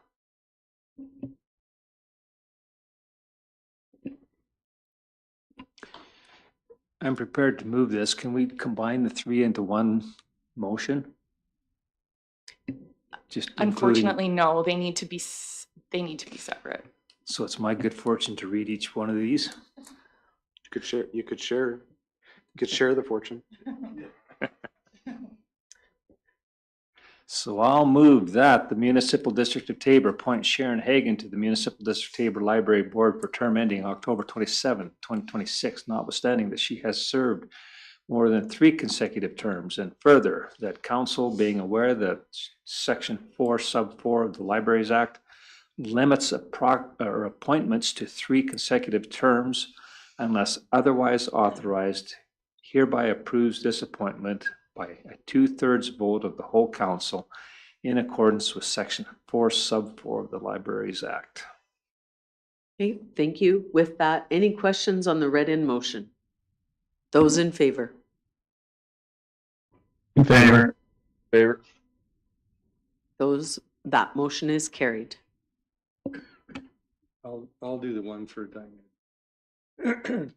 That the Municipal District of Tabor appoint Diane Wickenheiser for the MDT Library Board for a term ending October 27th, 2026, notwithstanding that she has served more than 3 consecutive terms, and further, that council, being aware that Section 4, Sub 4 of the Libraries Act limits appointments to 3 consecutive terms unless otherwise authorized, hereby approves this appointment by a 2/3 vote of the whole council in accordance with Section 4, Sub 4 of the Libraries Act. Thank you. Any questions or comments on the read-in motion? I'll call the vote. Those in favor? In favor. Favor. That motion is carried. The next one, I can move that the municipal district of Tabor appoint Nancy Nelson to the MD of Tabor Library Board for a term ending October 27th, 2026, notwithstanding that she has served more than 3 consecutive terms, and further that council be aware that Section 4, Sub 4 of the Libraries Act limits appointment to 3 consecutive terms unless authorized, hereby approves this appointment by 2/3 vote of the whole council in accordance with Section 4, Sub 4 of the Libraries Act. thank you. Any questions on the read-in motion? I'll call the question. Those in favor? In favor. Favor. In favor. That motion is carried. Just before we move on to the next item, these ladies are diligent servants to their communities and to the library board and to their local libraries. So I'm grateful that we recognized that this was important to extend their opportunity to serve. We understand that it required this motion to comply, but it's also a unique situation when there's limited volunteers in our small locations that we can have quick route changes on our library board. Okay, next item on the agenda is donation and letter of support request.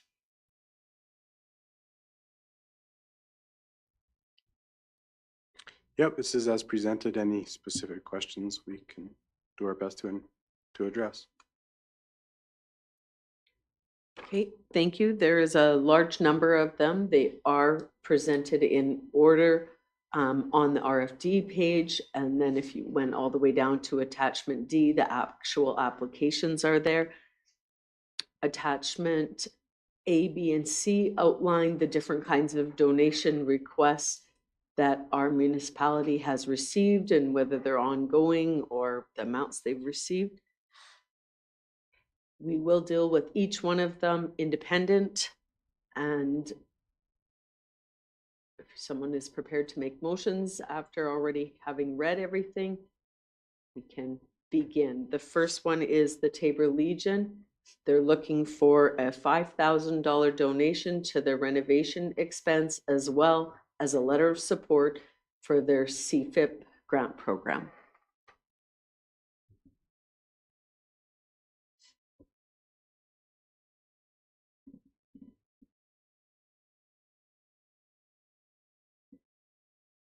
I can give you a motion that the Municipal District of Tabor approve a $5,000 donation to the Royal Canadian Legion number 20 Tabor renovation project expenses in response to their application to the Municipal District of Tabor donations to community organizations, programs, events, and activities policy, and approve a letter of support request associated with their funding application submitted to the Alberta Government Community Facility Enhancement Program, Small CFIP Grants Program for the Royal Canadian Legion number 20 Tabor renovation project. Thank you. Any questions or comments on the read-in motion? Seeing none, I'll call the vote. Those in favor? In favor. In favor. That motion is carried. The next one is the Vauxhall Cowboy Days, and they are raising money for Halo. And their request is for $5,000, and there's a I can read in that one. okay, recognition. Go ahead. Okay, I move that the Municipal District of Tabor approve a $5,000 donation to the Vauxhall Cowboy Days Committee for their events expenses in response to their application to the Municipal District of Tabor donations to community organizations, programs, events, and activities policy. Thank you. Any questions on the read-in motion? Seeing none, I'll call the vote. Those in favor? In favor. Favor. Favor. Motion is carried. Next is the handy bus. They're asking for $5,000. Historic, and we have already approved an in-kind of $12,000 where they're able to store the bus. Historically, minus the last 2 years, they also asked for a cash fund to assist with their operating, and it was inadvertently missed these last couple years. Councillor Peters, you serve on that board. Would you like to speak to this or move this? I can move it. That the municipal district of Tabor approve a $5,000 donation to the Tabor and District Handy Bus Association expenses in response to their application to the municipal district of Tabor donations to community organizations, programs, events, and activities policy. Comments or questions? And I will make a couple of comments. For those who are unaware, Tabor Handy Bus actually goes out into the rural community to assist Horizon School Division with transporting some children who are not able to ride on a traditional school bus.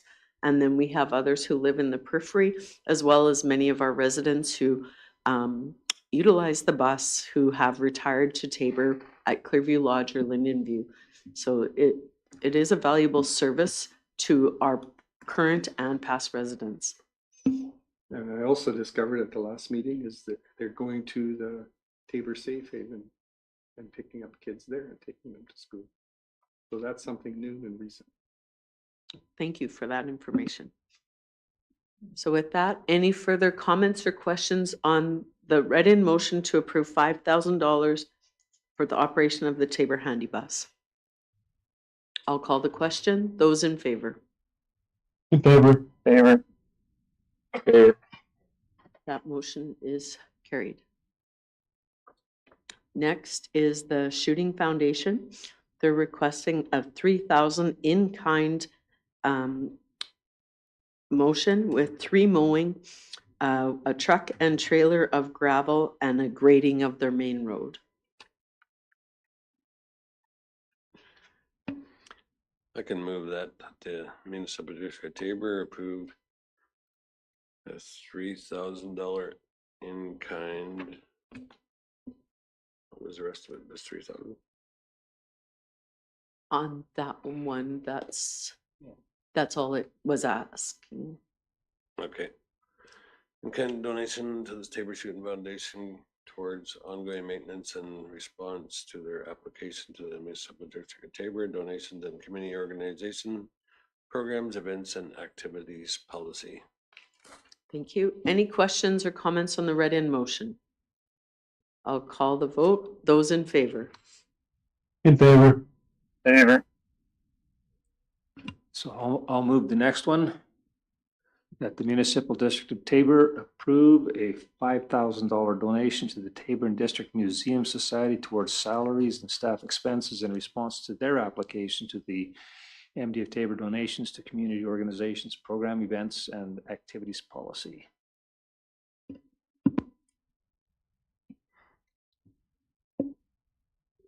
Any questions or comments on the read-in motion? I'll call the vote. Those in favor? Favor. In favor. That motion is carried. Next is the Hayes Multipurpose Building, a request for donation, Hayes Multipurpose Society, 75th anniversary. There's a request for donation and a letter of support. Councillor Peters? That the municipal district of Tabor approve a $5,000 donation to the Hayes Multipurpose Society 75th anniversary event expenses in response to their application to the municipal district of Tabor donations to community organizations, programs, events, and activities policy contingent on Alberta Government Community Initiatives Grant Program grant funding approval. and approve a letter of support request associated with the funding application submitted to the Alberta Government Community Initiatives Grant Program, CIP, for the Hayes Multipurpose Society 75th Anniversary Event Project. Thank you. Any questions or comments on the read-in motion? Those in favor? Favor. Favor. Favor. That motion is carried. The next motion is requesting a letter of support for the town of Taber for an Alberta government, a CFIP grant as stage 1 application of the Taber Curling Club to repair and upgrade the curling facilities. I can give you the motion that the Municipal District of Taber approve a letter of support request associated with the Town of Taber's grant funding application submitted to the Alberta Government Community Facility Enhancement Program, LARGE, as a Stage 1 application for the Taber Curling Club to repair and upgrade the curling facilities in the Taber Community Center, including repairing damage to the walls and flooring after the fire, and then also adding wheelchair accessible elevators and bathrooms and upgrading the servery and locker rooms. Thank you. Any questions on the read-in motion for a letter of support to the town of Taber for the Curling Club CFIP large grant? Seeing none, I'll call the vote. Those in favor? In favor. Favor. That motion is carried. The next one is a letter of support with the Taber Golf Club grant funding application. I can move it. Then it's I can do that. Taber. Go ahead. Go ahead, Councillor Condor. Oh, if Murray's doing it, it's all right. Oh, I can do it. That the Municipal District Taber approve a letter of support request associated the Taber Golf Club grant funding application submitted to the Alberta Government Community Facilities Enhancement Program, CFAP, small, as a facility upgrade project to improve accessibility, energy efficient, and outdoor space. Thank you. Any questions or comments on the read-in motion? My only comment, it says, could they be coming and asking for additional funds? And it says 125,000. So hopefully they get this grant. All right. With no other questions, I'll call the vote. Those in favor? In favor. Favor. That motion is carried. So, council, you just spent $25,000 cash and $3,000 in kind. This is a lot of money that our council recognizes has valuable input for our residents and for as an economic driver in our community. It's not lost on us that these organizations are run by volunteers and they make a significant contribution to our communities and region. Next item up is the BRAD irrigation expansion.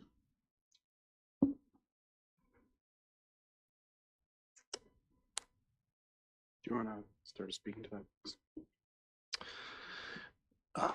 Yeah, so just to walk through the the RFD that's in front of council today for decision. Essentially, we've received as a second step to a pre-application for irrigation acres for MD of Taber-owned lands. We made an application with a number of quarter sections that were identified as a pre-application. The second step was to receive any formal approvals. That has been received by the MD of Taber, and we've been formally approved for, or an offer for 91 acres. That's been outlined in the RFD at a total cost of $455,000. A deposit would be required by May 25th if the MD is interested in proceeding. Cost of $9,100. That's $100 per acre deposit. That deadline for March 25th or May 25th, correction there, May 25th is required to select a parcel of land for the acres to be associated with. Administration is asking, as a result of some of the inquiries that we've had, that we can take a look at the parcels of land that align with some of the inquiries and select a parcel that would be best suited, again, dependent on the number of variables that contribute to site selection.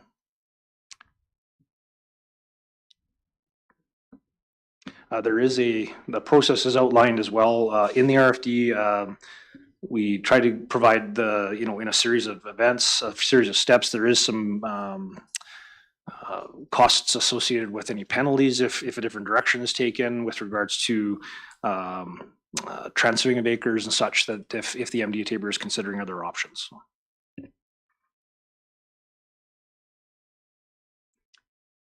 I think the motion gives us a good starting point.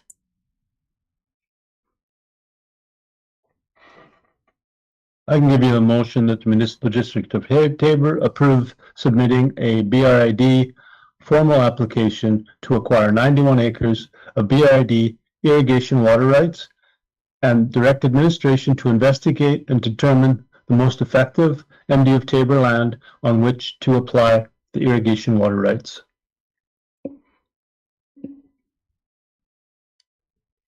Any questions or comments on the read in motion? Seeing none, I'll call the vote. Those in favor? In favor. Favor. Favor. Thank you. Calcium Supply Award.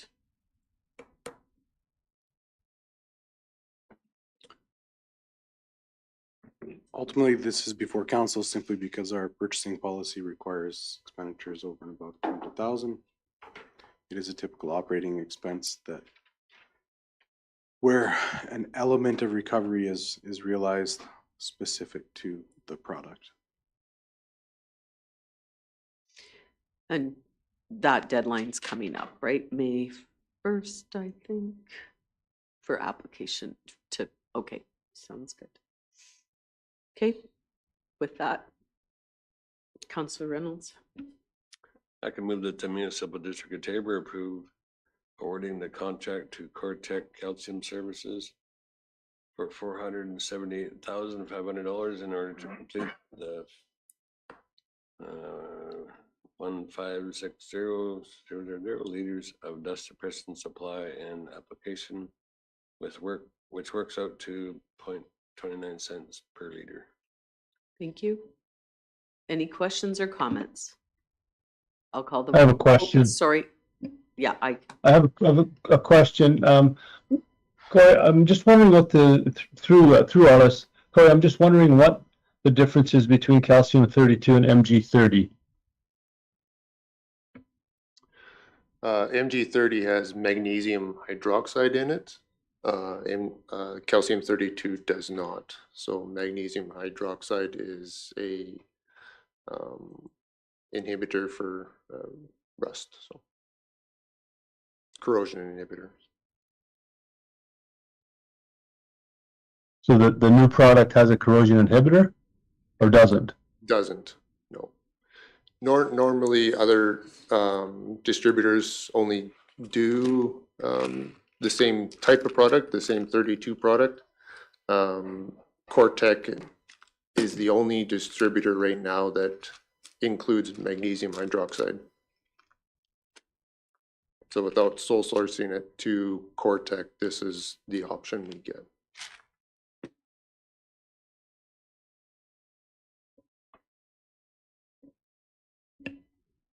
okay. Any further questions on the read in motion?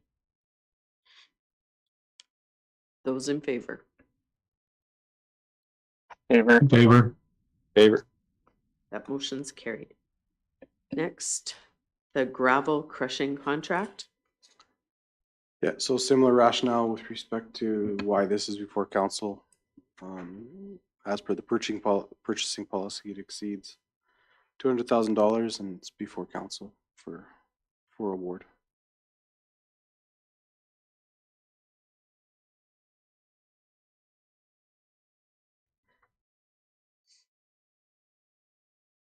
This will be our second season entering into this process. Councilor Peters.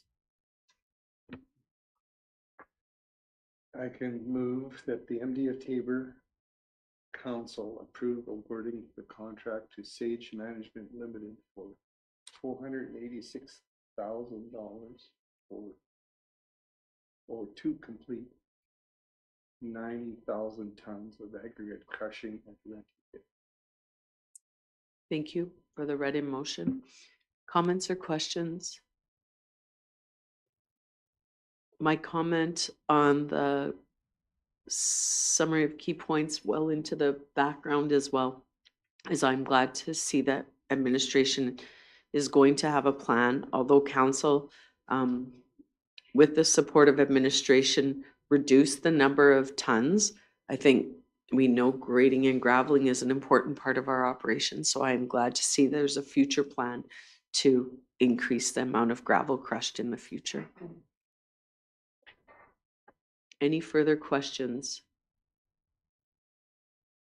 I'll call the vote on the read-in motion. Those in favor? In favor. Favor. That motion is carried. Equipment surplus revision.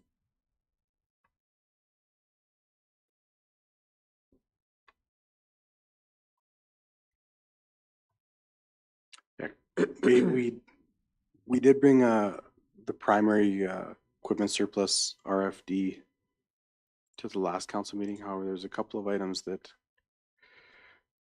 we missed including in that. So this is an amendment or an addition to that equipment surplus list. I'll have Corey speak to the detail of what's being added. Primarily, it is the gravel crushing equipment and associated equipment. Yeah, that's right, Arliss. The only stuff that has been added to the list is associated with our gravel crushing operations, which includes a cat loader as well. So the method of disposal, as you can see in the RFD, the first method would be to do an in-house auction. I have been approached by numerous amount of contractors in Alberta that want to purchase this equipment from us as a package deal. So that's my intent, is to do an in-house with a reserve, give these people a call and have them bid on it. If it doesn't meet our reserve, then we'll send it to auction. So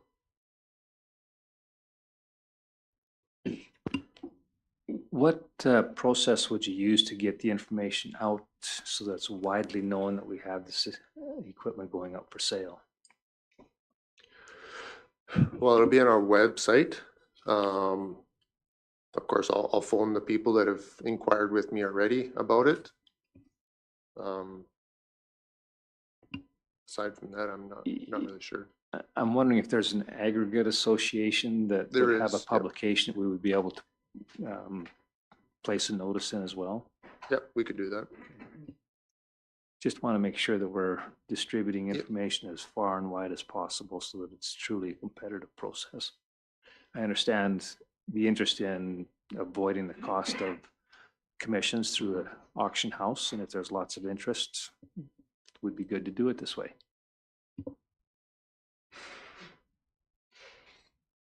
So, quick question. So are we going to try to sell it all as one block, or will you auction each of the pieces separately? My intent is to offer up the crushing equipment as one block, and then the loader as its a separate block on its own. Okay.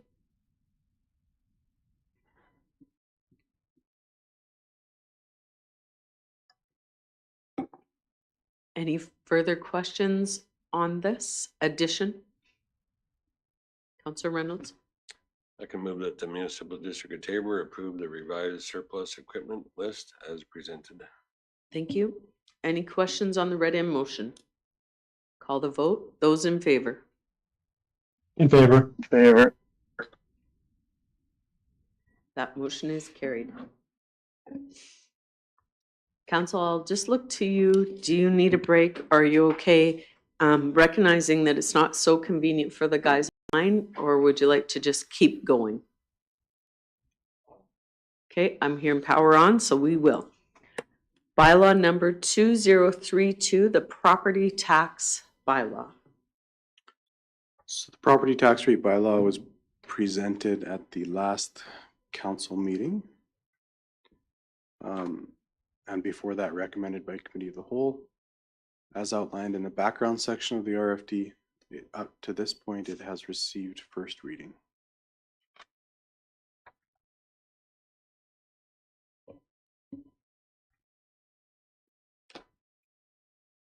Council, do you have questions on the property tax bylaw? If not, I would look for a motion on second reading. I can move that council give second reading to bylaw number 2032, the 2026 property tax mill rate bylaw. Thank you. A motion has been read in for the second reading. Any questions or comments? I'll call the vote. Those in favor? In favor. Those opposed? Opposed? That is passed. We have the opportunity to do third reading.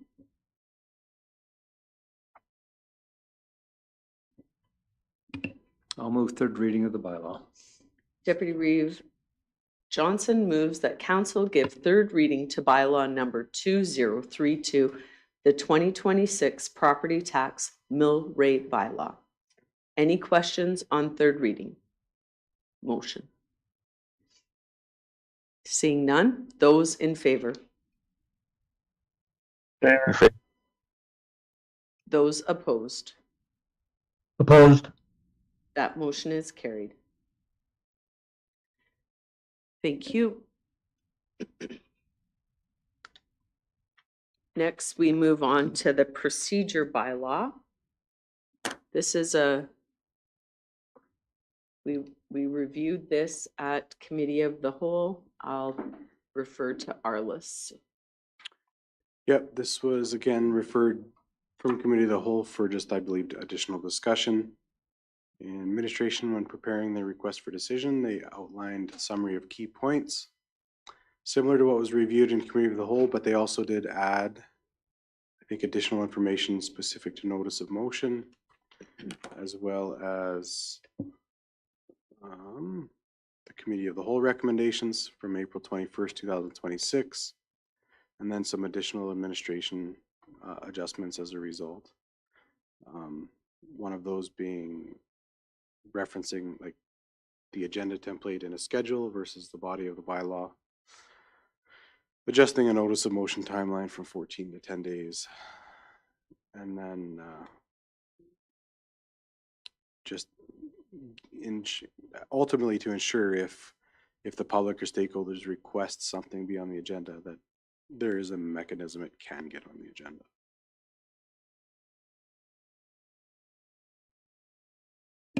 Okay, thank you. So this is basically a rewrite of our current procedural bylaw. Do you have any questions? So I put some in shared notes and they were answered. My first question was, I'm still debating whether it's the right idea to take away public questions or comments versus a delegation. I'm really torn over that. I understand the rationale so that people have an opportunity to reflect on what's coming at us, but it's quite a change for the MD of Taber. So that was my first question. Council request for information. I just wondered if we were going to see a change. Right now, council has been able to ask administration through Arliss any questions, and I was concerned that maybe there wouldn't be that opportunity, but that was confirmed that the current practice would still remain in place, that you could still ask by email and you could also ask on the agenda. And then the response is always to all of council. That aspect always also doesn't change from current bylaw to proposed Yes, and I appreciate that. That's why I just wanted clarification. Anytime you have wholesale changes, you want to make sure. And then I was trying to wrap my head around on notice of motion and how a motion could be made on the fly. Today is an example, and we've seen a few of those, that there's a request for consideration at a future meeting, but also we sometimes make motions that have to be dealt with. But the response from administration that it would be best practice to provide notice of motion, and that way administration can provide the necessary research, but it doesn't eliminate the fact that motions could be made on the floor, if I'm reading that correctly, but I would like clarification from administration. Yeah, ultimately, it does not prohibit, I guess, council's, if council wants to put a motion on the floor, they can, and it's council, the decision to pass or defeat will lie with council. But it does advise of an avenue that if you do want to put a motion on the floor, there is a way to do that. Right. Which then would allow administration time to provide the possible risks or benefits for the municipality. It would ultimately depend on the motion that's being given notice of, whether an administration really is in a position to do research, or administration might have an opportunity to ask clarifying comments or have a clarifying question, but they may not always be in a position to take action specific to research, because a notice of motion or that motion that's being given notice of may be requesting administration to complete research. So I know it sounds cumbersome the way I'm explaining it, just administration would act once a motion's passed. It may provide for them additional time to ask clarifying questions, but that's about it. Thank you. And then my last question was, yeah, I'll go to you next, Councillor Tory. My last question in shared notes was, is if there was a unique position that we couldn't live stream, say we had no internet, we have the technology for people to join online, vis-a-vis counselors, they could join by phone. Would that prohibit the meeting? And that came to my mind when we were talking about quorum and access. And so I wanted to make sure that, you know, the business of the day wouldn't be limited by a lack of technology. The only time it would be limited, and I know there was a response provided. Yes. But the only time it would be limited is if you don't have quorum. Mm-hmm. Okay, and that was the answer, and so I appreciated that. Thank you. Councillor Tory.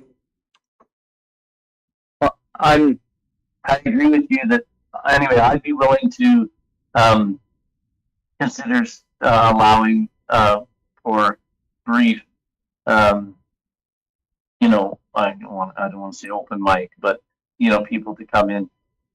It's such a small town, and we saw it again this morning, and it really doesn't matter whether I agree with what's being said or not. It's just nice that people can say what they want to say once they see the agenda. So I'd be okay if we modified it to still allow that process.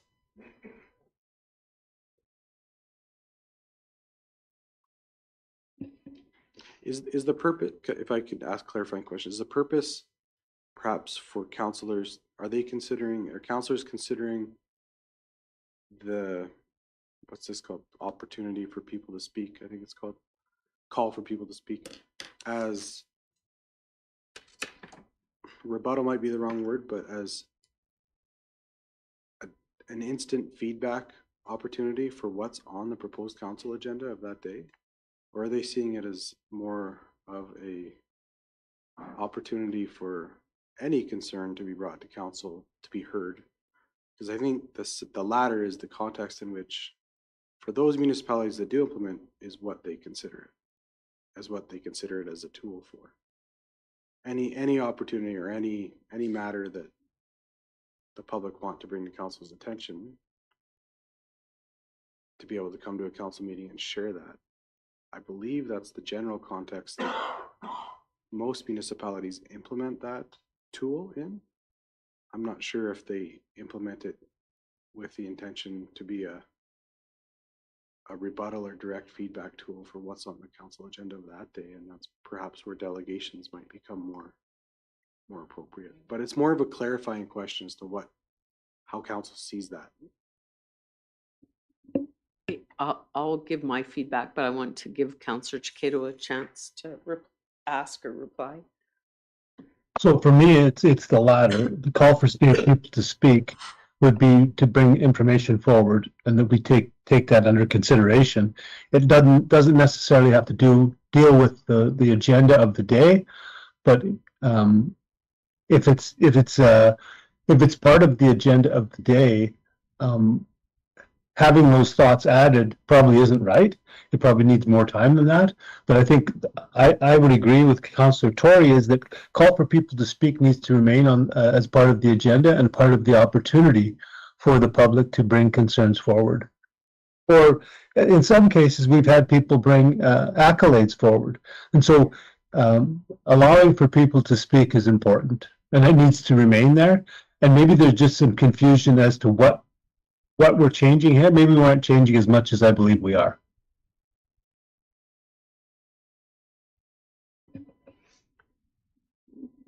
And in response to Arliss's question, I more so felt the call to people to speak was a 2 to 3 minute question of council or comment, not a delegation asking for something.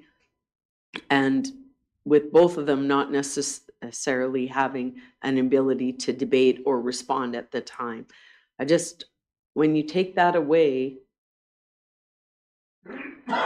we've tried to be a very open and available council. And I reflected on what Deputy Reeve had to say at the last meeting, that, if things are going well, then probably it's not a used feature. So therefore, I don't feel it's a risk. I feel this last while, we've been overwhelmed with people who just showed up to speak. But in respect to those people, they took the time to engage us, provide us information, and it gave all of us an opportunity to receive the same information at the same time. So I didn't necessarily think it was, bad, not necessarily. I never thought it was bad. I do think we can put limits that if you show up, you're going to have 2 to 3 minutes. But if you're a delegation, we'll give you the 5 to 10 or whatever we want to do. But that was my rationale, because it could be just an accolade or strictly a question. I never even contemplated that it was a reflection of the agenda.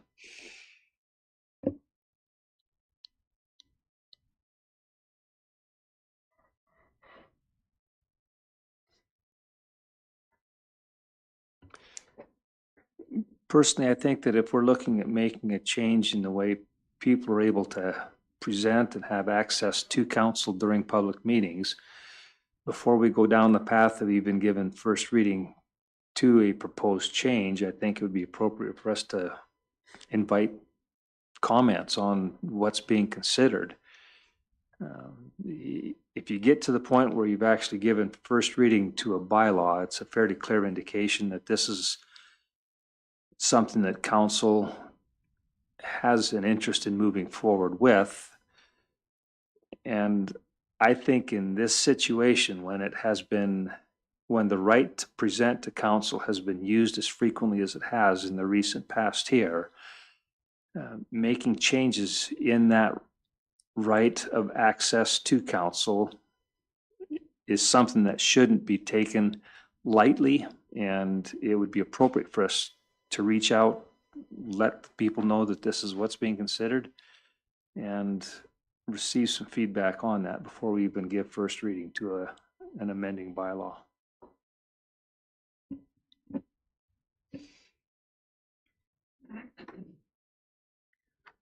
So I see it a little different. could propose what my thought was I was going to be willing to make a motion to continue with the call for people to speak for the purpose of a question or a comment to have first reading. And when you have a bylaw with 3 readings, it does give ample time for counselors or the public to make comment. I don't want to see us as shutting down public engagement. I get it. It becomes cumbersome and extra, but I also want to serve those people and hear what they have to say. So that's my reason for continuing with it. But I don't necessarily, recognize we'll not get things perfect, but a bylaw with 3 readings really has more opportunities than any policy change. I don't know how other counselors feel, but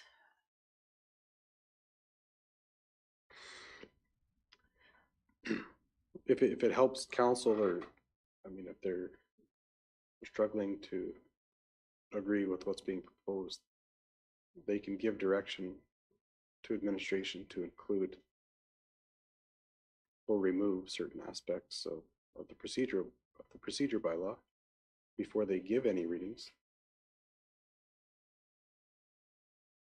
so I just very much, even, I recognize that this is administration proposing a new, essentially the repeal of an old and adoption of a new bylaw.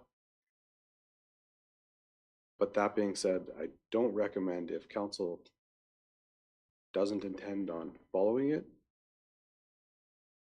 to even consider passing it. I know that sounds very obvious, but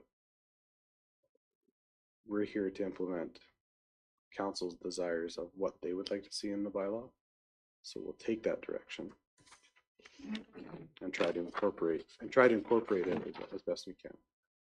I would never recommend council or the municipality agree to something that they don't want to agree to. So I'm prepared to move first reading of bylaw number 2031, procedural bylaw, with the addition to the definition of call for people to speak, outlining a comment or question 2 to 3 minutes, and it be added to Schedule A, the council agenda template.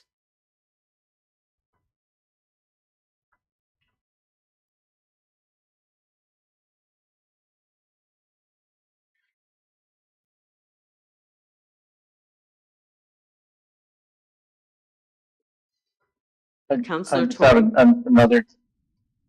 I just had some questions about the notice of motion part as well. Just with the change in the timeline from 14 days to 10 days, I mean, I'm just trying to learn this process the old way, and now that we've got this new one, if we, anyway, I guess it would allow us to submit a notice of motion by email or something in order to go down to the 10 days. Just 14 days would typically be the previous meeting. And that's the process that I was going to try today, is just on the water billing stuff to do a notice of motion today for 2 weeks from now. But with the 10 days, anyway, what is that going to look like? Just generally, typically gives councilors the opportunity, and if we need to change the date back, I guess we will. The intention is to be able to provide counselors with the opportunity at a preceding meeting to verbally give a notice of motion for the next meeting. And if 10 days leaves us short, maybe we should go back to 14. Lace, did you have any additional insight on that? And just before Lace speaks to that, a general comment, Councillor Tory and other council, comparing the old way versus the potential new way. We have about a sample selection of 1 to compare, and that was made And that happened within the last couple months, so there really is no old way. It might be referenced in the procedural bylaw, but practically speaking, it was non-existent. So we're essentially discussing a new process. If it doesn't work, if it doesn't work the way we intended, then I guess we adjust it. Well, I guess just my comment would be just based on trying to get a motion to look at the water billing.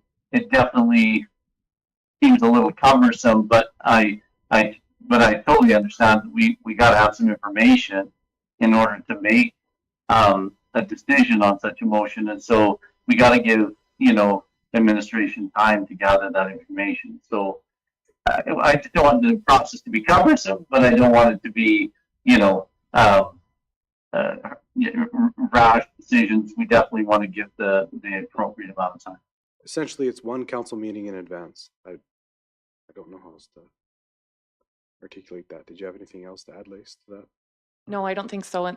But I will say, and just to echo what Arliss said, that the 10 days does ensure that it would be on the next council meeting. So a notice of motion is presented, and then the 10 days will ensure that it's on the very next council meeting.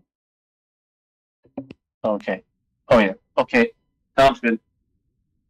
Thank you, and I look forward to the training.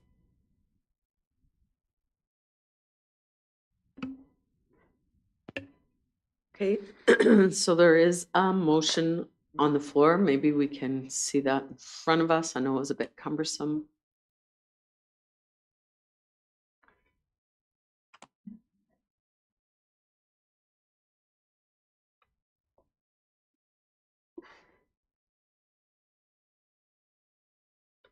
Was it a first reading? Yes. Okay. Tamara, I was going to add something too.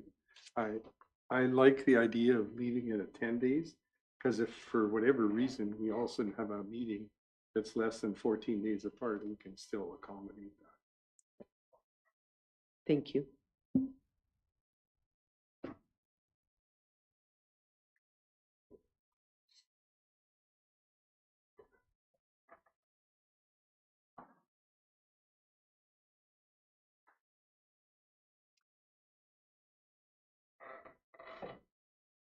Okay, so the motion on the floor is that the MD of Tabor give first reading to bylaw number 2031, the procedural bylaw with the addition of a definition of call for people to speak that allows for question, or I would say for a question or comment, and that this addition be incorporated into Schedule A council agenda template. Deputy Reeve.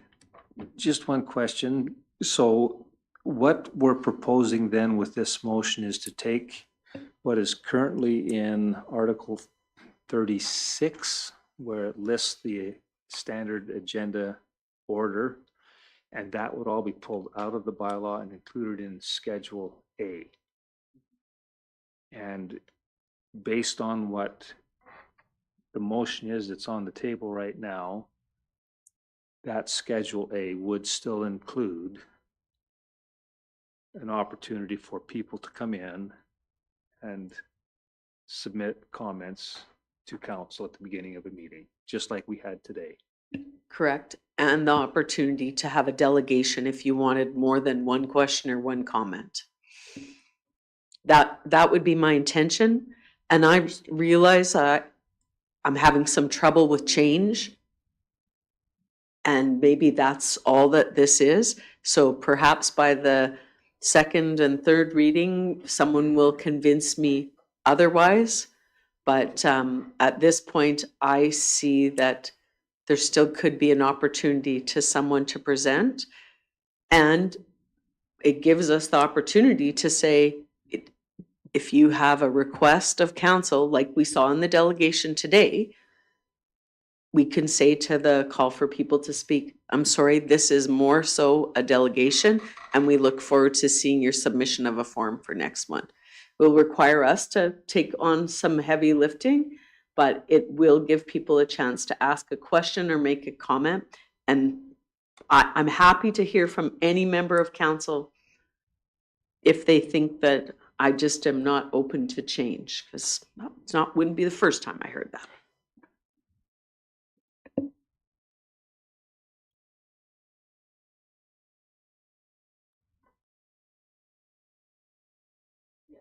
So just for clarity, to Councillor Johnson's comment, I would expect based on if this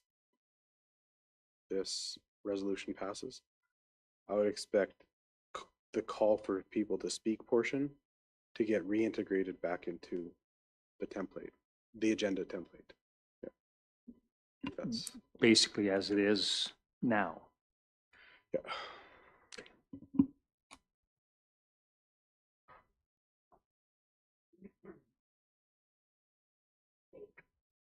Any comments or questions on the read in motion for first reading of bylaw number 2031 with the addition?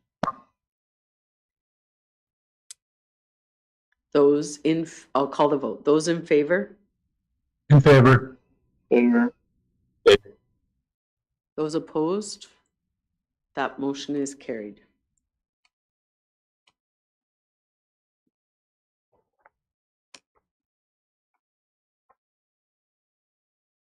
Okay, we're moving on to policies, drainage approval policy. So this is a policy that is, I think last time since it was reviewed more in depth was 2011. Corey can speak to more details. It was referred from our last committee of the whole meeting to further discussion, consideration, and potential approval at today's council meeting. Want to speak to the summary of key points? Yeah, so we included the red line in the submission this time.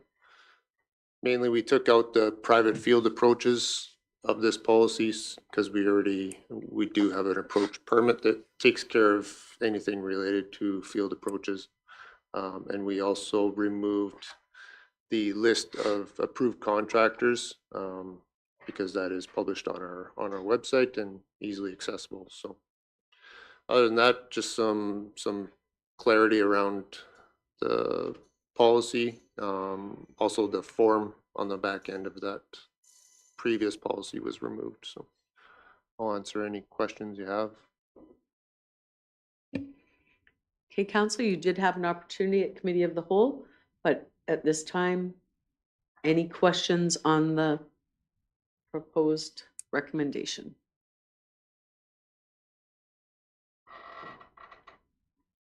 I can make that motion. Thank you. Councillor Tory moves that council approve the proposed drainage approval policy as outlined in attachment A. Any comments or questions? I'll call the vote. Those in favor? In favor. Favor. That is carried. Next, lot sales policy and agreement.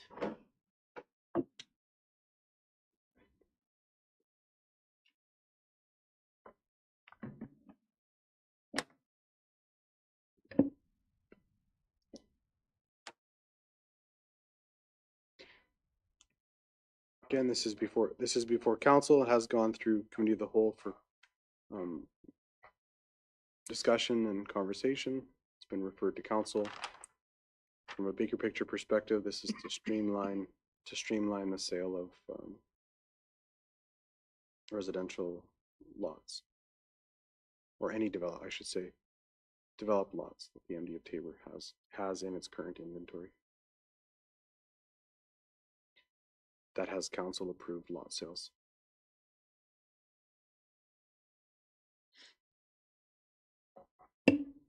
Thank you.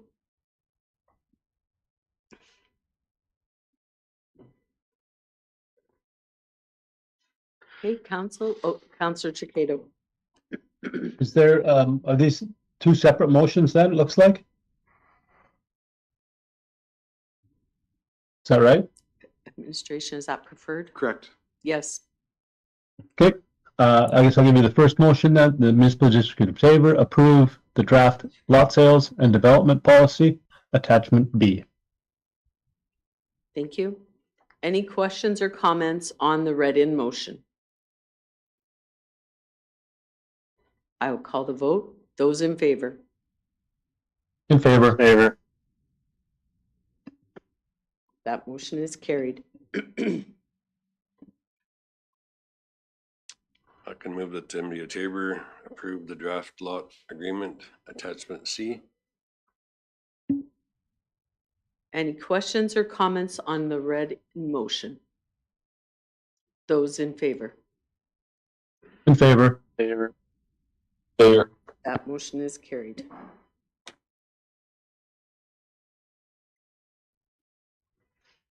Okay, MD of Tabor land sales policy.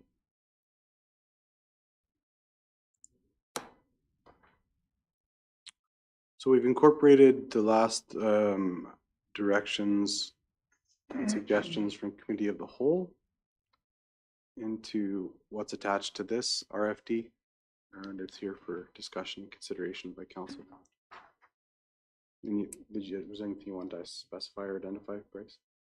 It would be important for administration's sake to make sure that what's before council is what they want. Okay, before we carry on, I just want to defer to Councillor Reynolds. I'll excuse myself as this is talks about grazing ground as well. Thank you.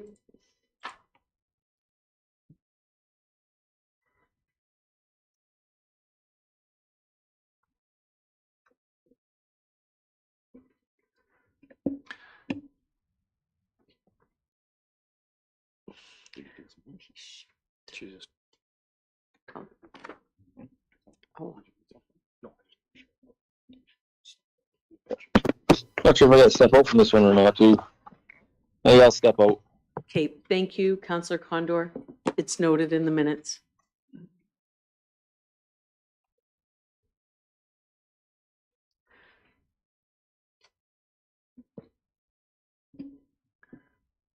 Okay, we will continue with discussion. I put one question in the shared notes. Has the land sale policy been vetted by legal? Yes, similar to the other policies for land management, they have all been vetted through legal, developed through legal. Yeah, correct. Thank you. I hope I'll add to that with some bureaucratic creativity, I guess. I hope council can understand that the MD of Tabor's legal counsel considers the MD of Tabor's interest when we receive advice, when we receive legal vetting and legal advice. Yeah, I well, just think that's important, and I hope council can understand that. If at the end of the day, if the political wills to be or not consider that, that's fine. I just hope, just as a general perspective of understanding, that's how we receive legal advice. yeah, well, it's just simply for clarification for me when I hear a group state that they received information about our legal advice or on a question they ask, then I feel like I am asking to make sure that our policies and our processes are being vetted. Yeah, So, that's very concerning, actually. yep, for me as well. Be very open and candid about it. Yeah, for me as well. Read me, I just wanted to add as well, the implementation plan that was mentioned earlier was been identified by administration for the next steps as far as implementing the leases, just the sequence of events to ensure that that we're clear on how that plan is to roll out, and that includes implementation of policies, leases, according to land management in general across the board. So in my other question that I didn't put in when I was initially doing my agenda review, and as I started going through the grazing policy and the leases, egg on my face that I missed that community pastures would have the opportunity to sell. So let it be known that if we open up anything on those grazing policies, I'm going to make a motion to change that, because past council always felt that grazing community pastures, I think is the word we use, community pastures, they couldn't add to it, but I also certainly didn't feel they could take away from it. But if the policy stands as it currently is, then, you know, I'll just have to show my ignorance that I missed that point. Rebecca. Yeah, go ahead. I'll go to administration, then to you, Councillor Tory. I just want to add too is that as we've been looking at going through all the leases and the policies, so it was understood by the administration that the policy did outline the sale of all three types of leases.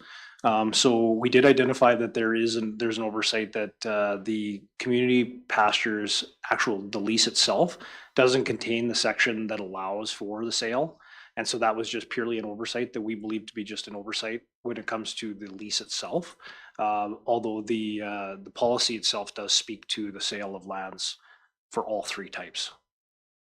So just to ensure there's consistency, administration does plan to have that oversight brought in front of council here in May as well. Thank you. Councillor Tory. I guess so. Was that ever our intent? That I thought our intent was that grazing associations get to stay intact, but that they can't. I don't think we ever intended that they could sell their leases. Like, this land is to stay in grazing association unless we decide, because they're abusing their bylaws to take it out. I don't think we're allowing them to sell their leases. That was never the intent. That was never even discussed. Yeah, so I've gone through it because it was a shock to me last time when I heard it. And so then I'm like, how did I miss that? That was never what I thought was our intention. But I asked a clarifying question and said all three. So I'm with you. And so I just want it to be known, if we're changing things in policy, I just don't know how that, we all missed that. And I realize that's not what we're talking about today, so probably I should note myself on a point of order. Councillor Turcado. No, I don't think that is a point of order, because I really believe that if there's three of us that think that there was never any intent to allow for community pastures to trigger a sale, then I just think this got missed somehow, and that's okay. Because it can still be fixed. We haven't passed it yet. Well, we passed the policy that says all three. If we could just pull that document up, just so that we can be clear on the approved policy on grazing associations. I'd like to. Could I just speak Yeah, to go ahead, perhaps Arliss. that topic in general? Yes, please. And I apologize if I sound it'll be tough for me to sound passionate. But I apologize if I do sound passionate. But I just want to, in the context of council meeting, actually, and I know council's appreciative of this, actually commend the land management project team for the amount of work in terms of gathering council's resolutions, conveying them to the legal drafting group with respect to a can of worms that was opened post October 20th in the short amount of time. So this started in December, essentially, the rewrites, the redrafts, in a matter of 4 months-ish to get to this point. I think not to regurgitate what Councillor Takado just said, but for sure things might get missed. And that's been the biggest hesitation and concern all along when there's been a hurry up offense on all three of these policies. I fully understand and respect that it's council's will that we do this, and we're doing it. But I want to commend our project team for their significant effort up to this point, and I know council's appreciative of that as well. But we just need to ensure there's there's patience in place through to the end.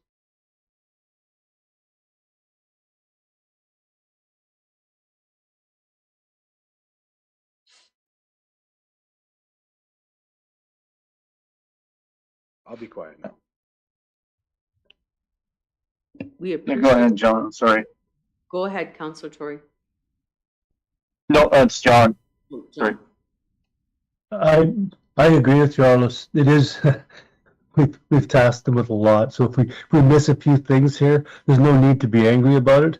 And I think if three of us have the same idea, and so if they missed out on the idea, that's okay. I'm not blaming them for it. What I'm saying is we have the time now to correct it, and all we need to do is remove community pastures from the land sales policy. I don't think it's that simple. I know it's not. It's never that simple, but I agree with you, Arliss, in that the land management team needs to be commended for the light speed that they've conducted this.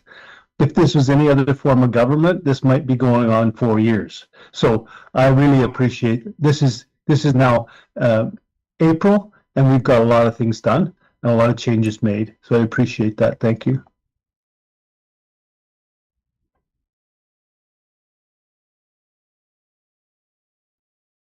So do we make a motion to add that for our consideration in that next meeting to the other points that were brought up at the beginning of the meeting that we need to discuss, or remove community pasture from the sales policy somehow?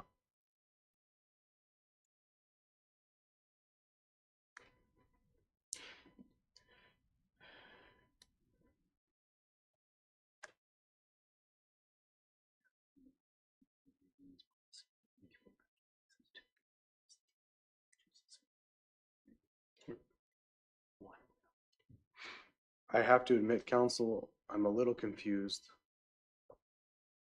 Or maybe it's better to say I would like to seek more clarity.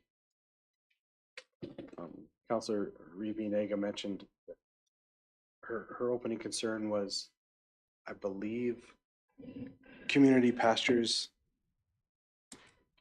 having the opportunity to sell their lease. No, the right to buy the MD land, put in Or an the right offer to buy okay, their land. Okay, I'm just making sure I'm understanding.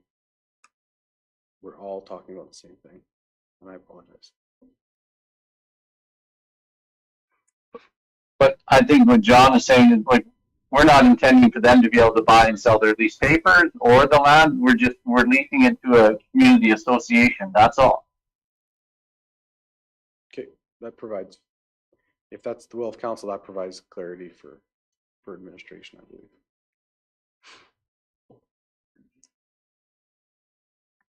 And yes, a resolution confirming that clarity is always helpful. So could you, I just have the lease open. Oh, sorry. Could you go to the lease? Because I do think before we do the land sales policy, we have to have clarity in the grazing lease policy on what has been determined as to be allowed. And I'm not talking about the right to buy and sell, the right to lease. I want to know, can a community pasture, and maybe I have totally missed it. Yeah, I'm just give me 2 seconds. Yeah, we'll take as much time. And It's this is- actually 5 to 12. This is the community pasture, correct? Lease that you're referring to? Yes. Yes. So I know we don't have much on the agenda, and I know we have people who need to get going. I would rather take a 15-minute break so that we can pull this up and then come back. I'm reluctant to take, every time I do this, I always say I shouldn't go through. You're doing great, Pamela. Well, not really. Because, do we take a lunch break and come back? Or, for one item when I know we have 3 people online. I kind of am looking for council to give some direction, what they I'm want. fine to go either way. So I'm very flexible here online. I know I know we have someone who has to leave for sure at 2:20 hard stop. But what do you want to do? Do you want to take a break and come back? Or do you want to keep going? Deputy Reeve. So if I'm correct, this is the last item on the It agenda. is. Minus council requests for information and motion and resolution. Yeah, there'll be no resolutions. Yeah. Yeah. So I'd rather push through, but those that have excused themselves because of this item, I don't think there's a need for them to worry about coming back in to the meeting after we have finished dealing with this item, because we will just move straight to adjournment after that. well, unless someone has a council request for information and motion. I know. I mean, I will be putting forward some motion stuff, yeah. So what I'm just trying to determine is, should we take a lunch break? Can we come back early in respect of those who are online? Deputy Reeve. Yes, so am I, because I've got a chamber meeting that starts at 12 o'clock. Oh, well then, we will. It'll be a lunch hour meeting, but I Yeah. would prefer if that's a Okay, possibility. so it is 11:57. Can you just show us before we take a break, the provision of the policy that allows Community Pastures to sell, to make a request to buy their land?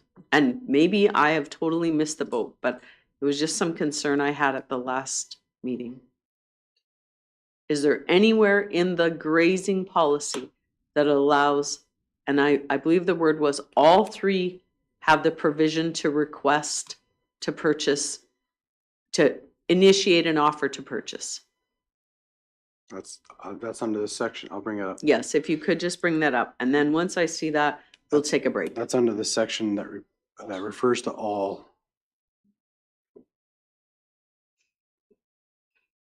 grazing leases, tenant purchase option. Yeah, so for me, I struggle with that. But And they certainly haven't asked for that. The grazing associations no, have not not that asked for that. not when I went through the other portions. Okay, so now that we've seen that, I propose we take a noon hour recess and we will resume at 1 o'clock.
Murray and Martin are aware that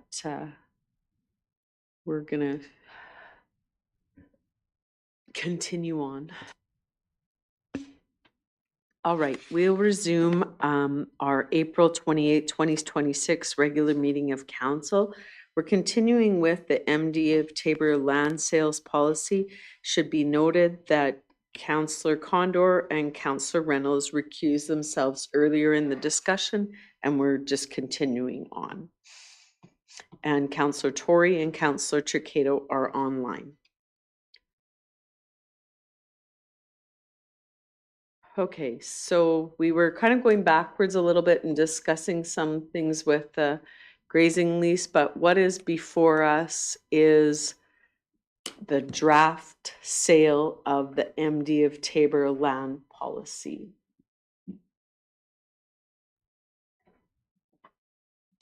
We can continue with the discussion, or if administration has something else they would like to bring to our attention. Most recently, this was reviewed and further discussed, I think, with some suggested amendments as well at the last committee of the whole meeting. So. And we do have a red line and green print, or green or blue, I just don't have it right there, in front of me with the attachments plus a clean copy, I believe. Yeah.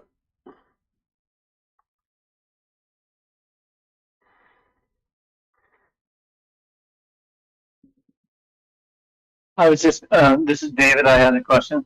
Go ahead. So I was just going through this during the lunch break, and under 13C,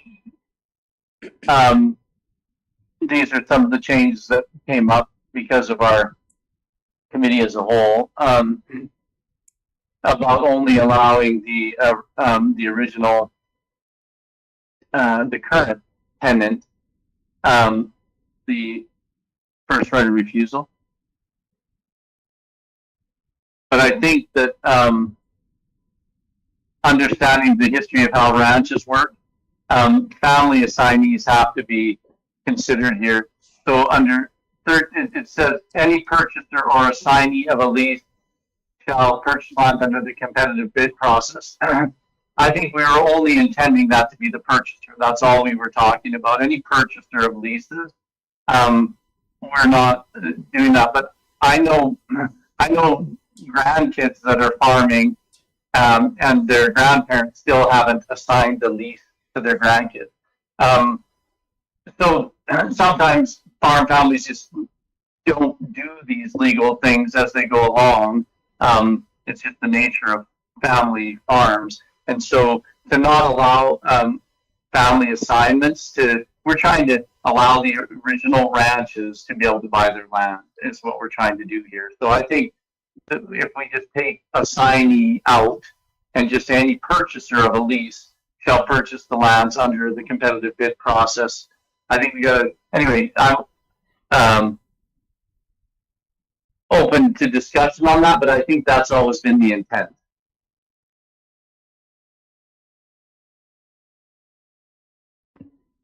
So if we go back to the grazing lease policy, where it talks about that you can do family assignment, does this sentence carry that on, or is that create a break? Because I'm okay with that as well, that we always have been of the language, which side ever you were on this, that we weren't trying to take it out of a family operation. So so whether we need to change the wording in the sales, or does the wording in the current grazing lease policy or allow for, does that change the language? And I just don't know the answer to that.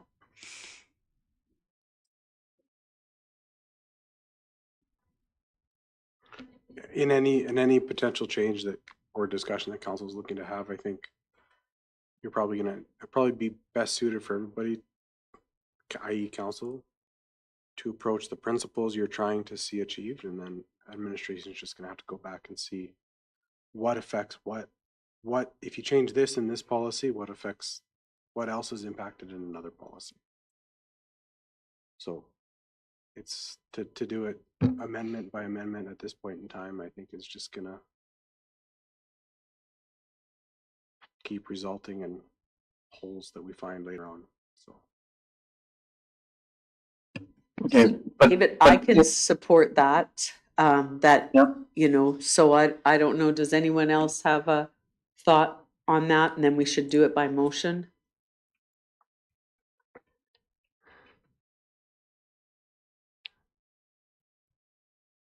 Or a concern?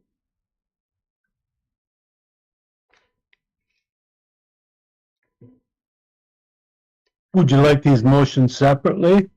Because I'd be willing to put forward a motion that administration implement the changes, and one of them being that no capacity of community pastures to trigger a sale or a purchase of their leased lands. No community pasture have the capacity to trigger a purchase of their leased lands. Of the document or the land itself, either one, right? No, of the leased lands. Yeah, but the ability, so just for clarification, David, you're also saying the right to buy and sell the lease of the community pasture, you're adding that, but John's statement was to trigger a sale of the MD of Tabor, the potential sale of an MD of Tabor piece that is part of the community pasture geographical area. Yes, and I think my understanding is right. They don't have the capacity to sell their leases, the right to lease either.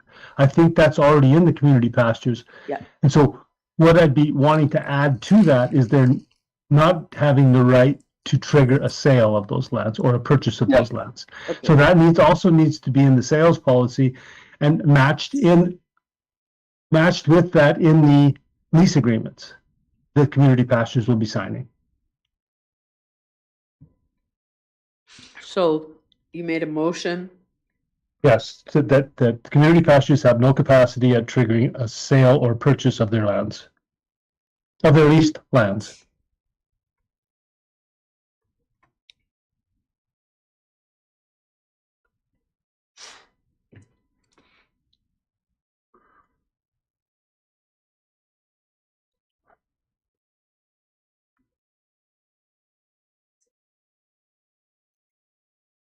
Okay, Arliss, you want to do these one at a time, right? Is the sense I'm getting? Yeah, if that's like. Yep, that's fine. Each principle, and then.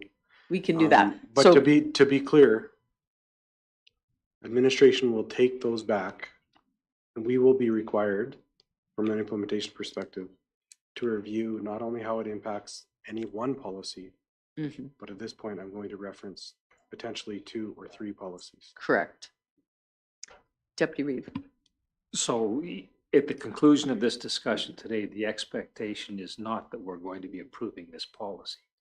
It's going to be brought back with the full revisions after you've had a chance to evaluate it relative to all of the others. And how one impacts the other. Yeah. Okay. Okay.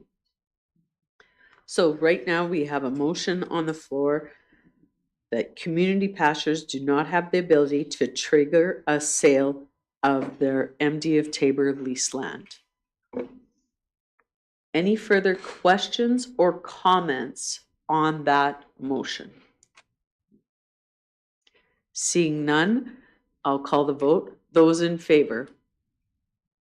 In favor. Okay, that motion is carried. I'm going to go back to Councillor Tory because you also had started discussing that you may make a motion, but I think if you're ready, we'll have you make a motion and we can help with wordsmith. Yeah, just make a motion that family assignees are included in the right of first refusal sales method.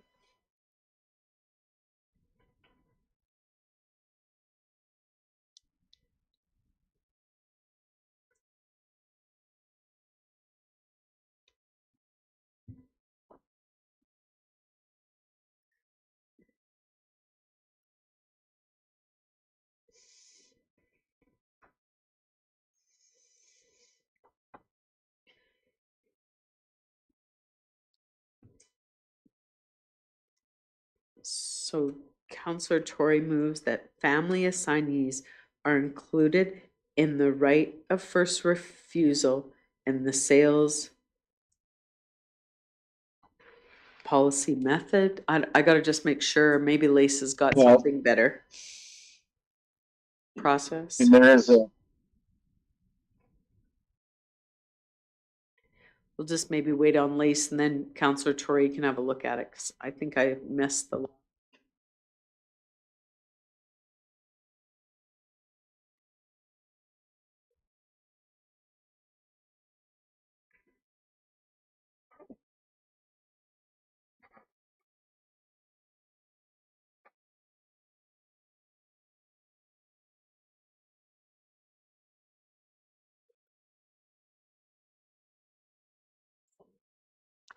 He'll tell us.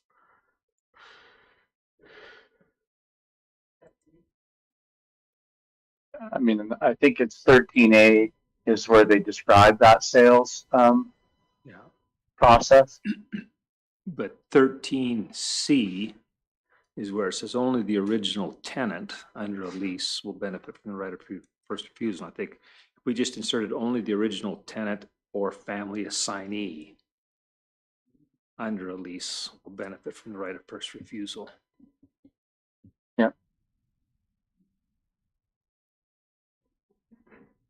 Go ahead. That cleans it up a lot. I like that.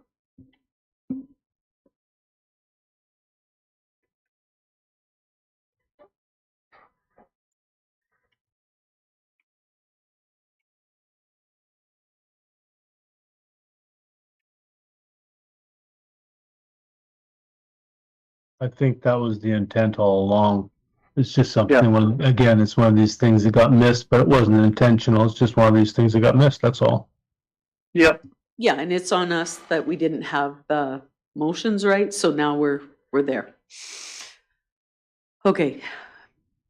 Do you need to reference 13C in that motion, or is this adequate? I have. Oh, I think that. Go ahead. I didn't know if that was that a question for Councilor Tory?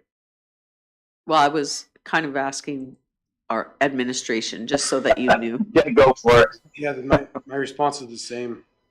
If you keep it somewhat generic, then we can. Perfect. Yep. Okay, so Counselor Tory, this meets your intent? Yes.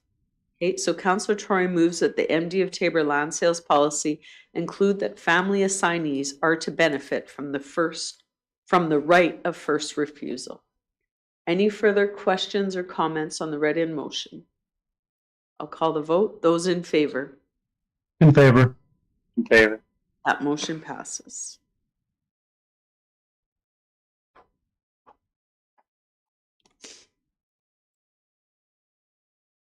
The only other problem, or only other concern I had after reading through it all again is just that we, in the meeting, council as a whole, when we talked about how we were going to treat those that purchased the land, purchased the lease documents, the way I understood it, we were going to use the Vulcan model, where we would have the appraisals, they would tender it up, but the people that have the lease still could exercise a right of first refusal at the tendered price. Because some of these people may, have these leases for 5 years or even 10 years before they, before a sale is triggered, and they may even have bought the rest of the ranch that went with this lease plan.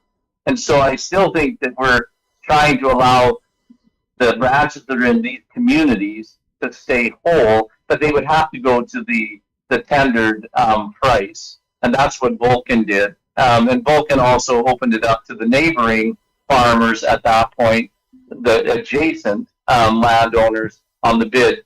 So I still think that there should be the tendering process, but then the person that holds the lease has the opportunity to buy at that tendered price.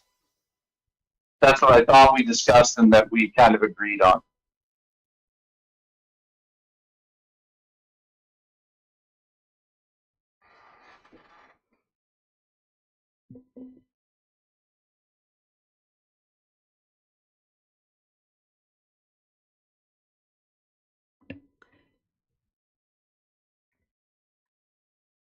Anyone else have comments to that?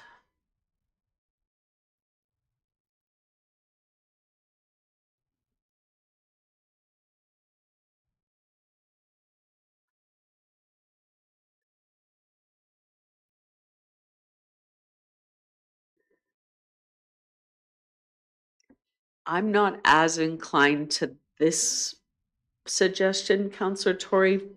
And the only reason for that is I always was interested in protecting the current leaseholder, but I do wonder if that changes how people determine if they're gonna buy or not. So there's a 20% of me that could see why, but as long as it went to market and then they had the right of first refusal, I could probably live with that. I just don't want them to have that privilege of appraised. Deputy Reeve?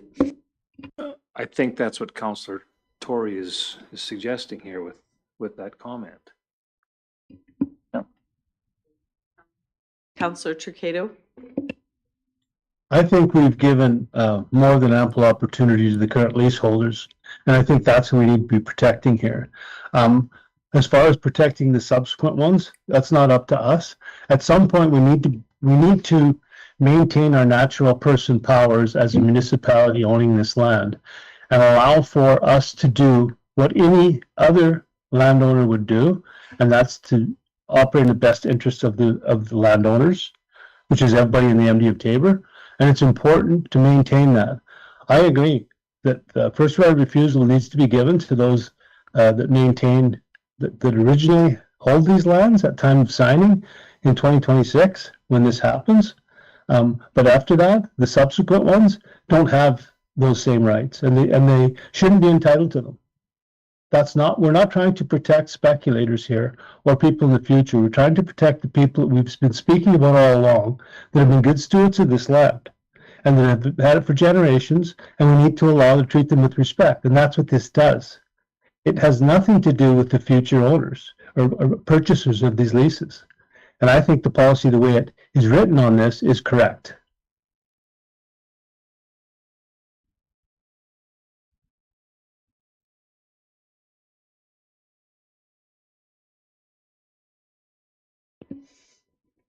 Counselor Condor? Or I mean, Peters? Sorry, you're good?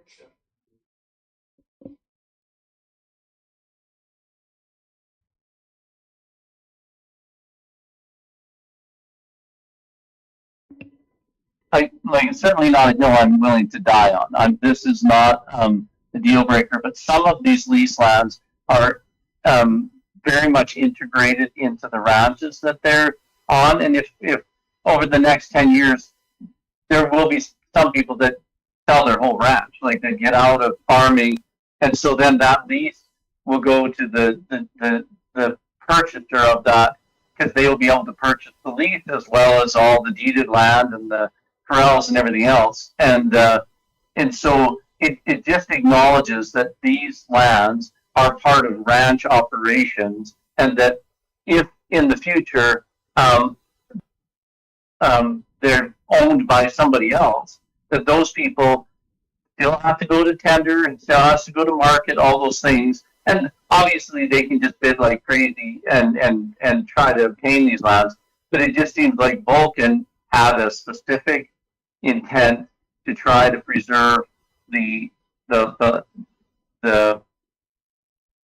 investors in that community. If they're willing to go to the full market price, they gave them the first right of refusal. I'm not saying that has to be, but I see why that was done, and it does allow for these ranches that are going to be bought and sold over time to still be able to be held together. And so, anyway, I'm willing to make that motion, but I'm willing to debate it further as well.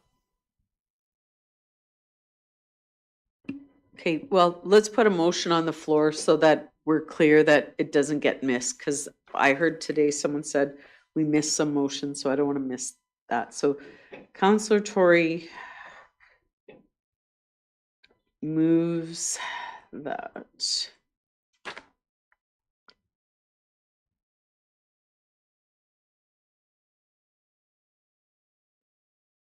Oh. Just that leaseholders can act and can trigger a tendered bidding process. And if they're willing to match the high bid, that they get that right of refusal.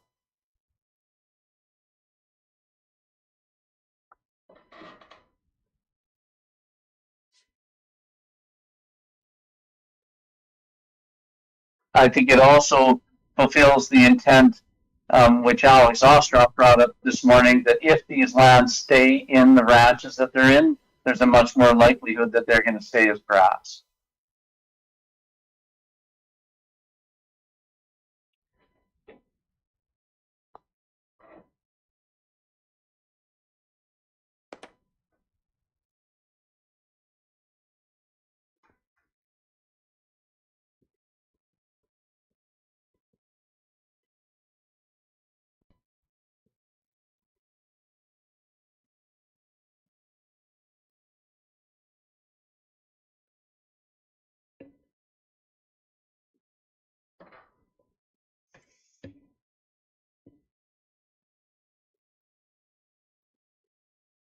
I don't have to be right on this. We can just vote on it. It's fine either way. Just for clarity's sake, you're looking at perhaps optimizing the Vulcan disposal of county lands on land over 30 acres, section E, right? I just wanna. Yeah, I mean, I haven't looked at it again, but yes, that's exactly the policy that they use. Yeah, we don't have to do the adjacent land thing. We don't have to go to that extent. Yeah. Councillor Chircato. So I guess I'm going to speak to both points that Councillor Tory has brought up. And one is that if you go to a CHL or CLH, I'm not sure what that bid process is called. If you go to that model, then everyone has the first right of refusal, including the current leaseholder. So if you go to a live auction, that takes place. Also, with regard to what Alex brought up this morning, he also said that subsequent leaseholders shouldn't have the opportunity or benefit of first right of refusal. Yep, but the point about the grass is if these ranches stay ranches and they're able to keep their land in ranching, I believe that does protect the grass. But no, it's a good point. He certainly was not arguing for first right of refusal. You are right.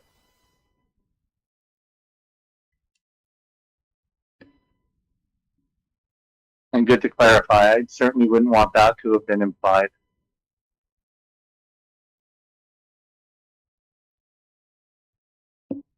Anyway, I just thought that in our council as a whole meeting, that's where we came to.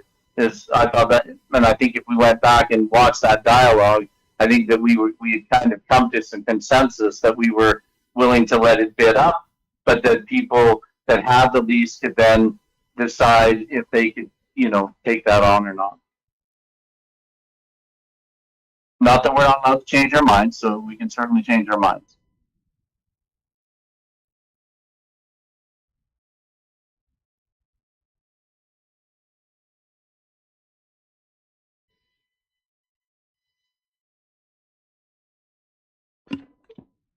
In my mind, the thing that we're discussing is the way the land is going to be sold or offered for sale when there has been a purchase of a lease from the original leaseholder. Yep. If I understand Councillor Chircato right, he's okay with letting the purchaser of a lease trigger the sale of the land as long as it is sold through a public auction where the purchaser of that lease has the opportunity to bid it up as high as he's prepared to pay through a competitive process. Is that the case, Councillor Chircato? Yeah, so on a bid process, everyone has the first right of refusal. Because on those online bidding platforms, it continues until the bidding stops. The deadline is 1 p.m. or whatever it is, but if they get a bid at 12:59, they then extend it, and that goes on forever. And so everyone has that first right of refusal, including the current leaseholder. And so the idea of having a closed tender and then having everybody get all their ducks in a row and set that price, and then have somebody come in and be able to bid $1 more, I think is unfair. Okay, and that's the clarification I was looking for, Yes. because Councillor Tory, the approach that he's proposing is that the latter would be the case, where the leaseholder would be able to trigger the sale of the land. It would be put up for tender, and the leaseholder would be given the first right to match the highest tender. And that's as high as it would go. It wouldn't be subject to the open auction process to determine value. Well, it would go in open auction, and then wherever it stopped, the current leaseholder, at least that's what Vulcan did. When I read the Vulcan process, I thought it seemed like a way of doing it that allowed us to figure out, but I acknowledge, John, you're absolutely right, that there are going to be some people that aren't going to bother bidding, knowing that the original, I fully acknowledge that, but it allows that if somebody does really want that land, they can drive it up to a price, and then the current landowner, may not be willing to do that, and then they let it go. Anyway. I thought that's what we brought up in the last meeting. I thought that, John, you referenced the policy from Vulcan, and I thought that's where we were headed. And so, anyway, that's all. I referenced it more for the current leaseholders, not for subsequent ones. That's where I was referencing it for use. Yeah, okay.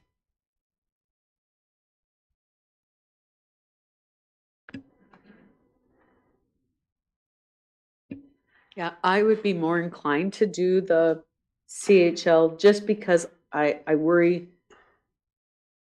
Then you're looking at an adjustment in this context to the section 16 referred to as the land tender, MDT land tender process. Probably going to want to, again, I don't want to hunch where council lands.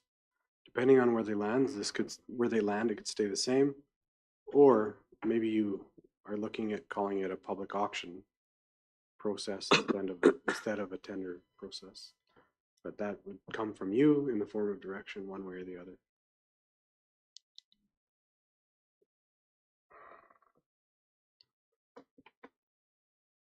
Deputy Reeve. One thing I think that we need to keep in mind is if we go to the public auction process, there's going to be a commission that has to be paid to the auction house. Whereas if we go with just a tender submission, it avoids the commission price. It may not receive as much as what a public auction would generate through the sale of land. We don't know, but guaranteed, if we go with the public auction process, there will be a commission that will have to be paid on the sale of that land. Right. And you could incorporate that into the sale of land. But I'm thinking that the potential commission is going to offset the additional value that you would get through the auction process, as opposed to just going to a sealed tender. Not if you include those costs in the purchase. Auction houses charge commissions to both the vendor and the purchaser. I think if our policy before implementing any auction house was to say that, and we made this very clear, that all costs go to the purchaser, even ours.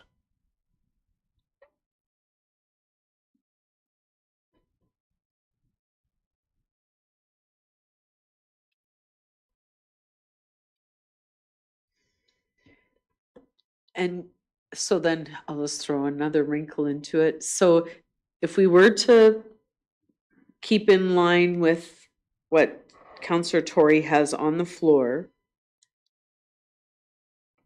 does that opportunity exist forever? Or like that's my, another concern I have. Deputy Reeve? Well, it would exist as long as the leaseholder has an active lease in place. A couple of other things that we would need to consider when we're weighing between the auction process or a sealed tender. What we're proposing is that we're going to limit who is eligible to be involved in the purchase of these lands. They've got to be an MD resident or a resident of an adjacent municipality. If it's an online auction process, that's going to be a little more difficult to control. I think that there would have to be all kinds of disclosure up front so that it's abundantly clear to all potential bidders that the only eligible purchasers are those that meet the criteria that we have set out in policy. So that's another matter that's going to have to be given consideration as to whether or not an auction process would even comply with our requirements. And then the other is disclosure about the right that the MD will have. Well, I guess the right to purchase it back will only apply if it's purchased by the original leaseholder. We're not talking about retaining that right if it's purchased through the auction or tender process.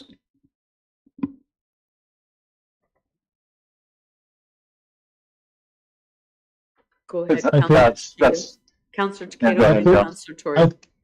I think pre-registration would be required regardless of how the process works. So even if it's an auction house, they would have to have pre-registered bidders. And so this pre-registration would have to meet certain criteria. And once they've met that, they now get a number. So it's not that challenging a process. No, I'm not necessarily opposed to either method. We just purchased a ranch in the tendered process, and I thought we probably got a better price than we would have by auction.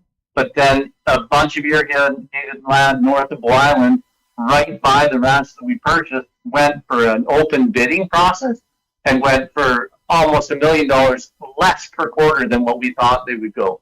And so I think both methods are used because it isn't clear cut which one makes, and I don't even really care which process we use, but I think for whatever simplest for us to do, I think is the best policy, because I don't think it's clear which is going to get you more money, because we certainly didn't see that this last season. That sometimes open auctions, sometimes people aren't paying attention and don't bid, and then afterwards they're like, "Are you freaking kidding me? If I would have known it was going to go that cheap, I would have bid." But if they put in a tender, they put in the price that they really feel like is their best shot at getting that land, and sometimes that's quite a bit higher than what they. Anyway, so I'm fine either way, but I don't think it's really clear in the world which way is the best, because they're still both used on big pieces of land. This question for anyone: what is the risk to the MD if we use the Vulcan method, where it's closed tender and then the current leaseholder has 5 days to match it plus $1? What's the risk?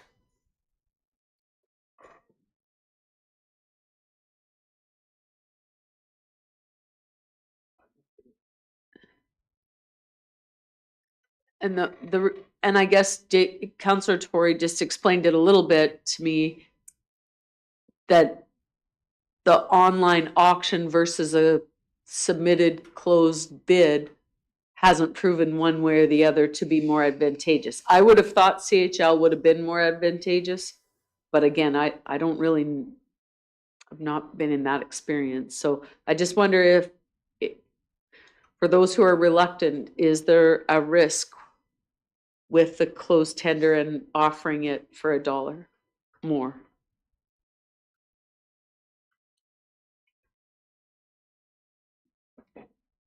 Yeah, I'm not absolutely positive, but CHL sold a bunch of land north of Bow Island this last summer, and it went closer to $3 and $3.5 million a quarter. And Alan and Ryan Jensen were able to buy some, and they wish they had bought it all. But it's this funny thing when you're doing a live auction that if the right people aren't paying attention right when it happens, they miss it. But when you do a tendered process, you get your ducks in a row. You figure out with your bank where you're willing to go, and so both methods are utilized in the open market. It isn't just a government thing. So in that Bow Island instance, was the first right of refusal there for someone else? That's what I thought. But the prices weren't good. Like, I mean, they were really good. They were too low. And I thought the auction was one day, and I went in the day late and checked. I wasn't desperately serious, but if I would have known those prices, we would have bid. But that's the issue. Anyway, so I'm not saying, but if we did, I would be totally fine to do the Vulcan thing. I think I thought that's what we discussed, and I think it helps that the community that's running the land gets the chance to keep it in that in the hands of those that are in there. But like I say, this isn't a do or die thing. I'm totally fine to be persuaded. I just think it acknowledges that there's people currently farming there in that area, and that we do the tender process. And if they're willing within 5 days to match it, they get to buy it. And I don't think there's a big risk that we're going to leave very much money on the table. And Tamara, to your question, I'm going to answer it now. The risk to it is because of the first right of refusal. All you're doing by submitting a bid is helping set the price for the current leaseholder. So you go to all this work knowing that the current leaseholder can match it. At a live auction, you don't have that opportunity. That's the difference. So David's speaking about something where the land he purchased didn't have a first right of refusal. It was being sold by the family. So there was no first right of refusal. It was a tender process. So if there had been a first right of refusal, they might not even gone through the process, because all you're doing is setting the price for the current leaseholder. Right, and that's what I thought, that had been referenced to us before. Deputy Reeve?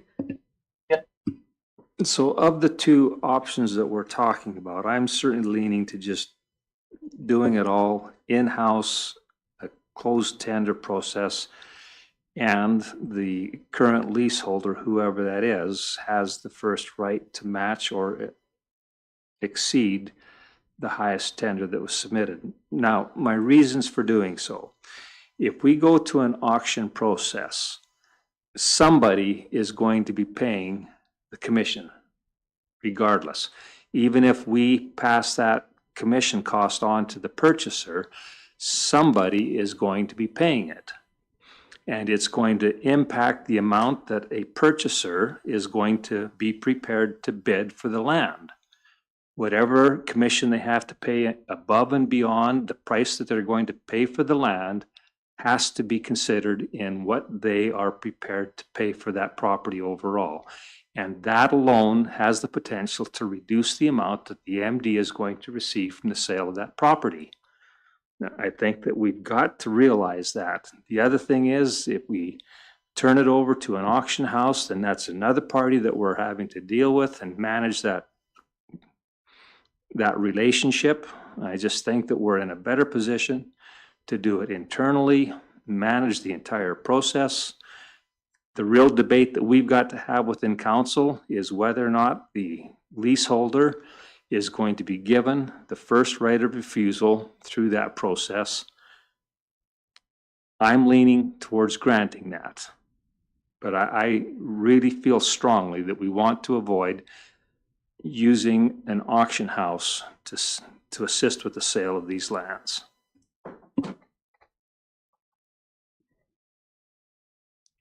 If you allow for the first right of refusal, you will not get a market price. It's that simple.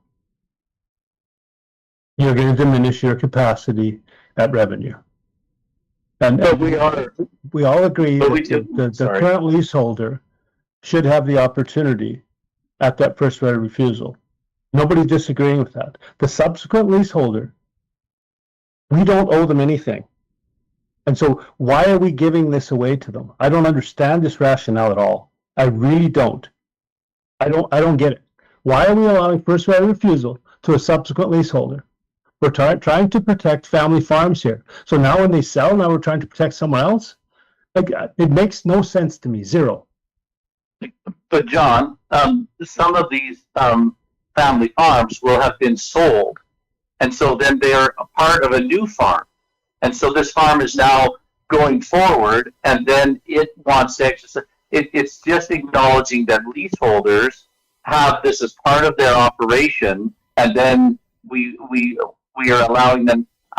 Like I say, I think Vulcan did it for a reason. I think it acknowledges that even secondary leaseholders may have this as part of a law, and so we try to get it to the market price, and we're starting with a floor price. Like, I think some of these are done without even having set a floor price, and a remote piece of land often will not even get a bid because there's no access to it, there's no water. We're making sure that we get to an appraised value first as a floor, and then allowing it to go up from there if some other people are coming after it. But like you say, I think the ranchers that are really interested in maintaining the land,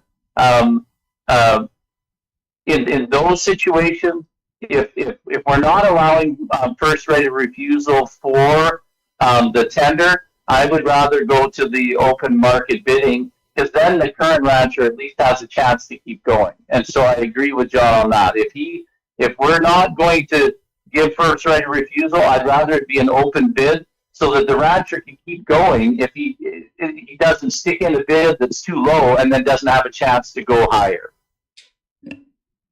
Thank you. I'm going to go Deputy Reeve, then Councillor Turcado.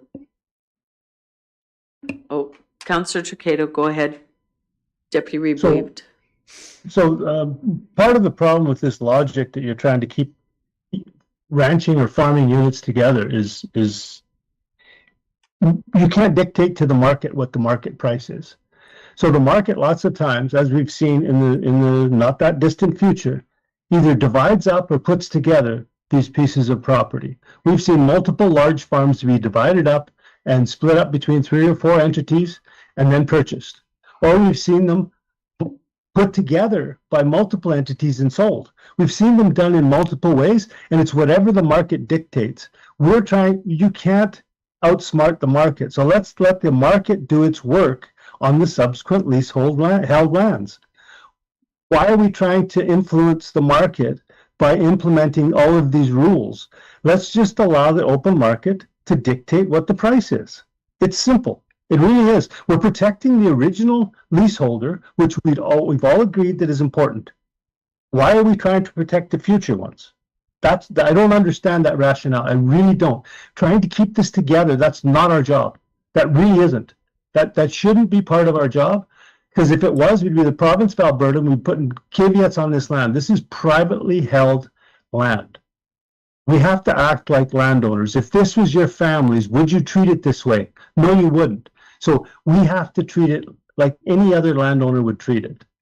We're going more than above for the current leaseholders. We don't need to give anything to the future ones.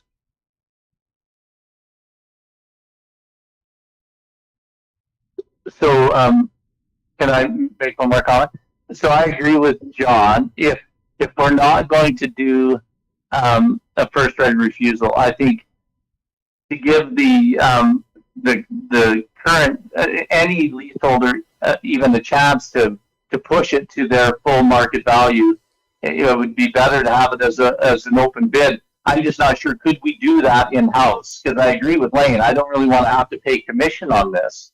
But if the current lease, the current land, the current leaseholder, whoever holds that lease at the time of sale, is going to be able to pay the most.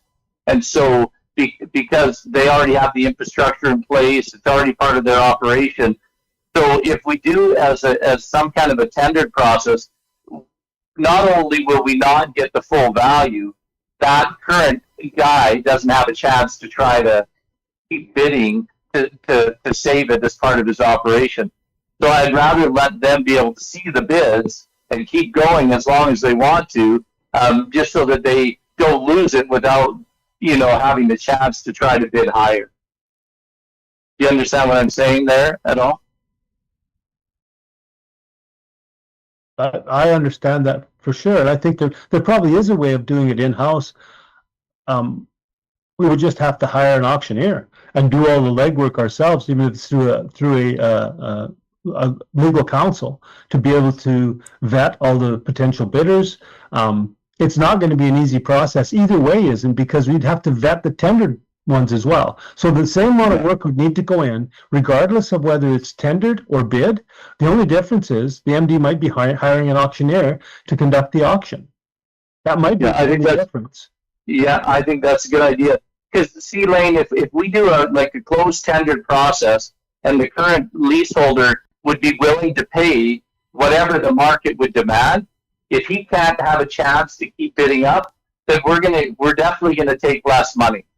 Because they would have the ability to, and they might not be willing to pay the most. Somebody else could totally outbid them, but they're in the best position to pay the best price. And but if they just only get one chance with a closed envelope, we're not going to know the right answer, and there's going to be some pretty disappointed leaseholders. But if they can push the price all the way to whatever the market will bear, then I think it accomplishes both. They get the chance to keep their operation together, and the MD definitely gets the top dollar for that. So if there's a way of doing it in-house and hiring an auctioneer or somebody that sets it up online for us, but yeah, some of those commission places take quite a bit of money. So I'm okay with that. Definitely okay with that. Yeah, so I'm a little reluctant to go in-house because I see that even on a much different scale on fundraising. There's a reason why you hire those companies, because they have all of the technology, the ability, and I'm just on the CHL bid site right now, and I do feel like Deputy Reeve that we're kind of going into another area that we probably can decide that. I'm feeling more inclined to say that I am not interested in giving future leaseholders a first right of refusal. That's where I'm landing more, but I would entertain a further discussion on how we go about that, and we could look at the pricing, because I can see just doing a very menial high-level search on what is the transaction fee and how much is it on CHL, just in their frequently asked questions. We can answer some of that versus what our own staff would have to invest in time, whether we're hiring someone or not. So right now, I've stood by the current leaseholders. I stand by the assignee to families. I feel no sense of allegiance to the new leaseholder. I think they have a really good opportunity. So that's where I'm landing right now. So was to protect the original leaseholder, protect the assignment to family, and the new leaseholder will have to go to open market, and we can determine what that process looks like.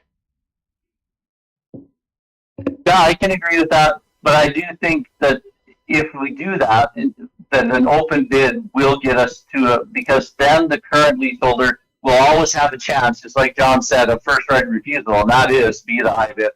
Yeah, and if it's in the closed envelope, they will never know what that number is, and they won't be able to have that first right of refusal. So I think that if we're not going to give it as a tendered first right of refusal, we got to go to an open market, to an actual bidding process. That way, the whoever had the courage to buy that lease and is trying to farm that land at least knows when they're giving up on that, and we will get to the highest price. Yeah. Okay, so we do have a motion on the floor. I'm willing to pull that motion if, like, I'm totally fine if we, like, I'm not trying to protect current leaseholder or future leaseholders either, except that I want them to be able to have the chance to hold their operations together, and that can be done in an open bid. Okay, Okay, but on this motion, the first part of it still stands. Purchasers of a lease will have the right to initiate a land sale. It's just how they would Right, be but- able to follow through on the land sale. But that motion was intended for us to discuss the first right of refusal. But I'm agreeing with John that an open bidding gives everybody the first right of refusal. That they, as long as they know what the bid is and they can choose to go higher, then they all have the first right of refusal. But if we put it in a tendered envelope, they don't have that. And I like I say, I think that the ranch I bought this summer sold cheaper than it should have because they used the tendered process instead of actually letting us bid against each other. And I'm glad they did. It certainly worked out for me. But I don't think that if you were a landholder, like a leaseholder, wanting a chance to buy your land, why would you ever even trigger the sale if you don't get a chance to bid it all the way up, right? Anyway, I think John's right. okay, so I just want you to state what you want to do with the motion that's on the floor. It's your motion. Let's retract it. Yep, we can retract that. So we just can, pull it off. yeah, we can do that by a nod of council. Is everybody willing to withdraw this motion? John, are you not? I just can't see John. Sorry. It's okay. Yeah, Yeah, I know. thumbs up. Okay, good. Thank you. Yes, I'm good with that. Okay, so that has been withdrawn. So now, under E, Deputy Reeve raises a good point. Will be sold by a tender. Land will be public advertised. Is this only for the current leasee? I just want to make sure we're not going somewhere where we don't intend. Ultimately, I think based on the land sales policy, and staff can correct me if I'm wrong, this is the referenced market process, open market process. So that's, I guess, listening to the discussion today, or just now, that would have to be, perhaps that's the question to answer in terms of what direction do you want us to do on this aspect? Do you want us to redefine the open market process as an auction type of process, for lack of a better word, right? And I guess that's just based on my observation and surmisal of what I just heard. That sounds like that's the question that is trying Right. to be answered. So we're looking at a motion to review. Go ahead, Deputy Reeve. I don't want to put it in your words in your mouth. Well, going back to Article 10 in the policy, or the policy, the land sale policy, it says that the lands will be sold by any of the following methods, and it lists several of them there: public tender, request for proposal. I think that if this is the direction that we're going, and we're not going to be giving first right of refusal, any one of these could be chosen when we arrive at the decision of moving forward with the sale of a particular piece of property. So we could take perhaps that section out. Well, no, I think just leave it in. And Okay, it does reference auctions. Yep. okay. Yeah. Not So- this section, the section 16.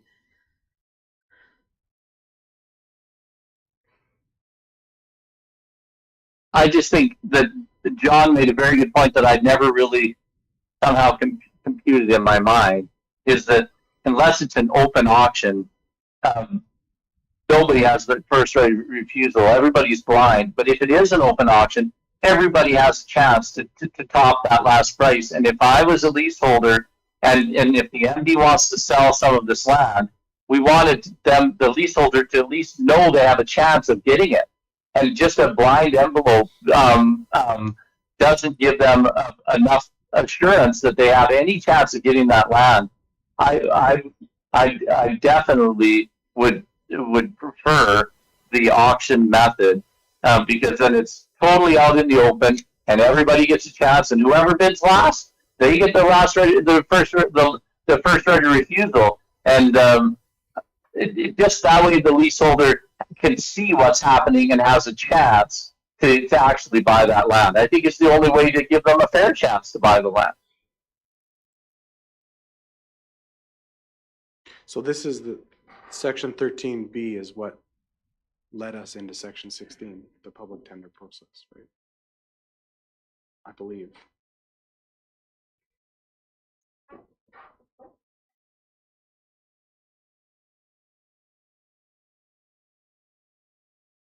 And I also think John's right that it would bring the highest dollar in the end. So sorry, And 12, Deputy as Mayor. well as 12B. Yeah. Yeah, Sorry, I think I cut somebody off. it's okay. So I think what that forces us to do is another rework of it.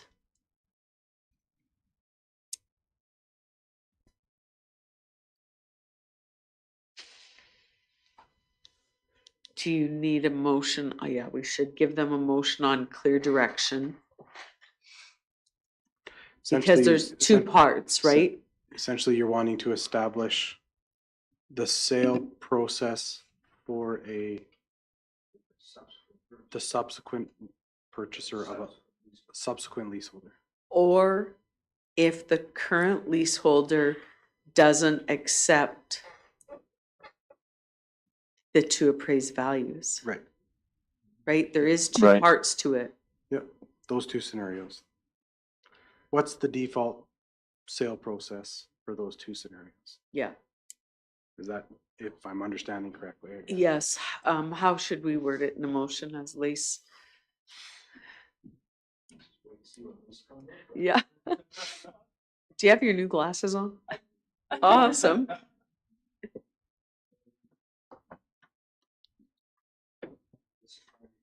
No, she has not.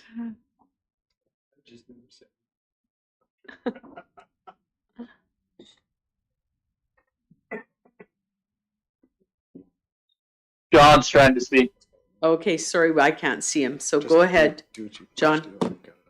So I guess I agree with Deputy Reeve on this one as well, that having all of it is in there. It allows us to go to auction. So then we have two decisions to make as council, and as future councils would as well.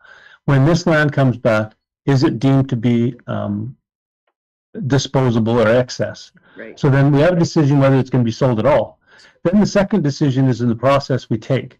So having all of the information in front of us, as long as we understand that the subsequent leaseholders don't have the opportunity at first right of refusal, allow council of the day to decide what's going to be the best method to get the most amount of money for it while respecting those that are still on it. And I think that's important to allow that flexibility within the policy to be able to do that.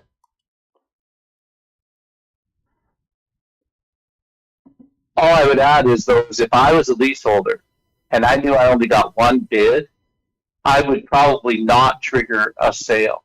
And so if we want to trigger a sale, then an open auction, at least that leaseholder knows that if they're willing to keep going, they can buy that land.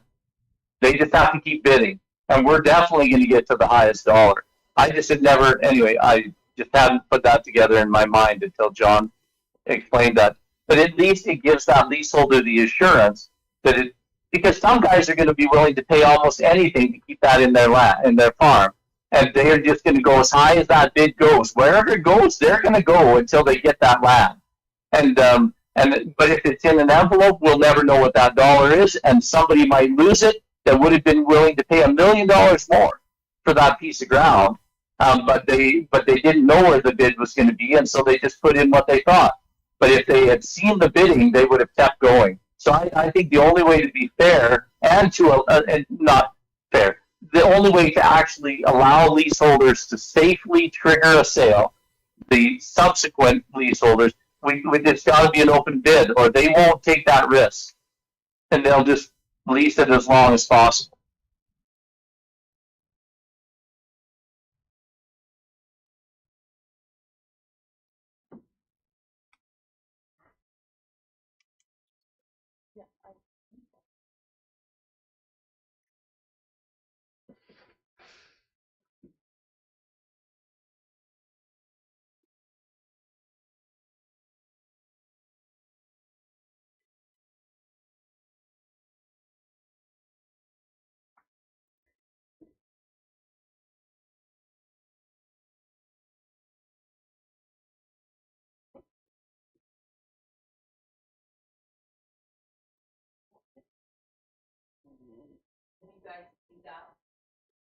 I'm just gonna refer to the actual policy language.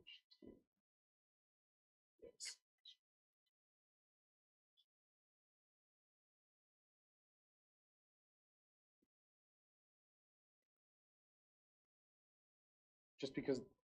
Just because that's defined in the policy, so. Counselor Turcato and Counselor Tori, can you see the resolution on the screen? We'll just add it. Now, do we want the process generically defined in here as some sort of auction? If, again, I don't want to direct the discussion. I'm just trying to understand what the expectation. I don't know. I think that would get the highest dollar. Yeah. I think that would get your highest dollar, but it would also give the leaseholder some assurance that at least they have a chance to buy it, that they can see what they're giving up, not that it's blindly lost to them. So an auction gives that.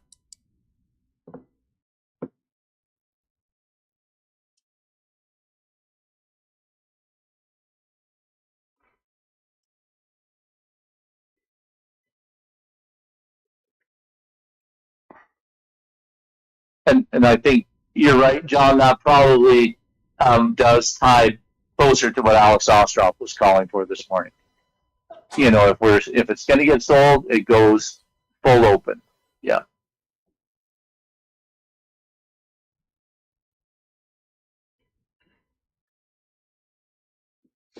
There's a motion, a suggestion in front. If someone is prepared to make that motion, I would accept that.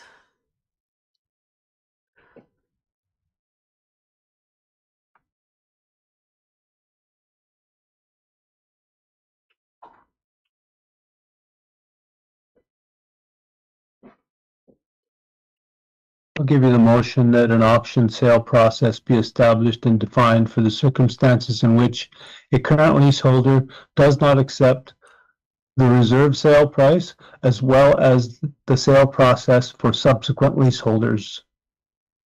Or a subsequent leaseholder. Sorry. Thank you. Sorry, I should seek more clarity. That's fine. Do we also want this to be the sale process for when the MD of Tabor initiates a land sale as well? In my mind, yes. This is to council. Yeah. Question to council. Okay, so John answered yes. Deputy Reeve nodded. I'm okay with it. I'm fine with that. Yep. Counselor Peters nodded. Deputy Reeve. Except there's always going to be some exceptions if we have been approached by a company that is wanting to purchase a piece of land for a specific purpose and we feel it's in our best interest to negotiate a direct sale with them. Right. And we're not going to force them to go through that process. And I think that, yeah, as you referenced, there's that direct negotiation method as well. Right. As long as we Yes. remove Yep. that. Yep. Yep. Where was it? For some reason, I'm not. Oh, this is the poll. I've lost my document. Just one sec.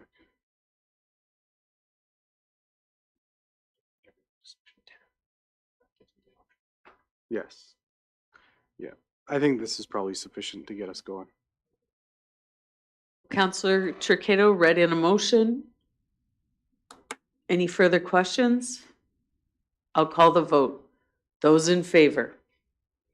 In favor. Favor. That motion is carried. Thanks, John. Any Thank further, you. any further questions on the land sales policy, or direction, I should say?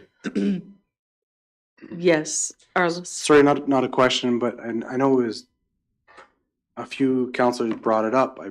I purposely didn't want to interfere with council's debate, but I just wanted to highlight, and I expect it will be dealt with at a later time, but I just wanted to highlight one of my concerns from an administrative perspective, and that is on the implementation side, naturally. I heard commentary around doing things in-house versus external and things like that. Something that's really important to me is professional impartiality and or the perception of impartiality. And I just hope that whatever process we end up implementing can address that sufficiently. When we're dealing with lands in a municipality that values ownership of land very highly, not even a municipality, but a country and a province, I think professional impartiality is important and it should be considered, and we shouldn't be afraid to pay for it. Again, just administration's perspective. And those costs can be shared, however council would like to see that. Fair comment. All right. Any other items you want brought forward, clarified, have a question on regarding the land sales policy that's in front of us? There has been 3 motions approved that gives council or administration direction to make some changes. Is there anything else at this time? Okay, hearing none, then we will continue with the agenda. I'm going to text the members who are out of the room, and so we'll give everyone a couple minutes while they return.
council now present, 3 online, 4 at chambers. We're continuing down the agenda. We had no consent agenda exemptions. Number 13, council requests for information and motions. I'm here. Thank you, Martin. Councillor Tory. I just wanted to provide notice of a motion on water. I just have received, well, it's the main concern of any of the people that I talked to in the hamlet of Grassy Lake in particular, but just their frustration of being charged overage. And so I wanted to propose a motion that we either increase the basic allotment to at least 21 cubic meters, or that we look at consider the Bow Island system with no base and that it's only user pay. That way, that way they don't feel like they're being penalized if they use more, and those that use less, everybody can kind of judge how much they want to spend on every cubic meter. Part of I think the frustration comes that Bow Island and Burdett and Grassy Lake, all 3 are part of 3 different municipalities, and they all 3 use a different billing method, but they all use the same pipeline and the same water coming out of the same plant. And so the Burdett method has a much higher base rate. I think it's at 30 cubic meters is what I was told by the county of 40 Mile, but I could be corrected on that. And then the Bow Island just pays per cubic meter. Anyway, so to get, I sent an email in with more verbiage on it that we can look at, but that's probably enough for now.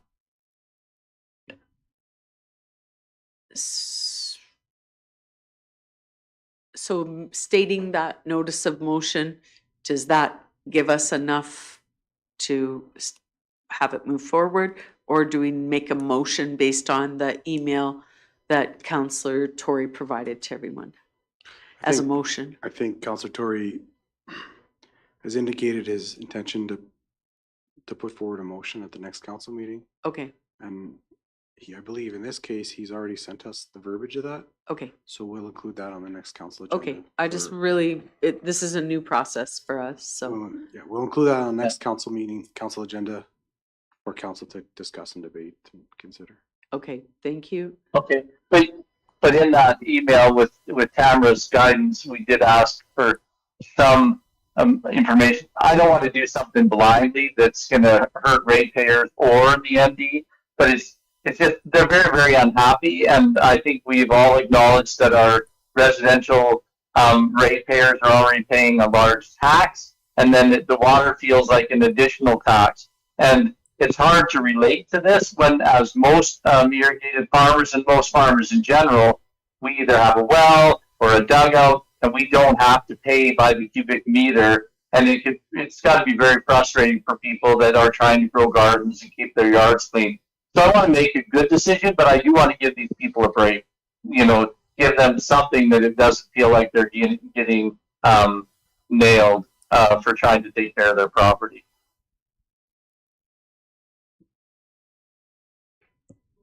Thank you. Councillor Chikado.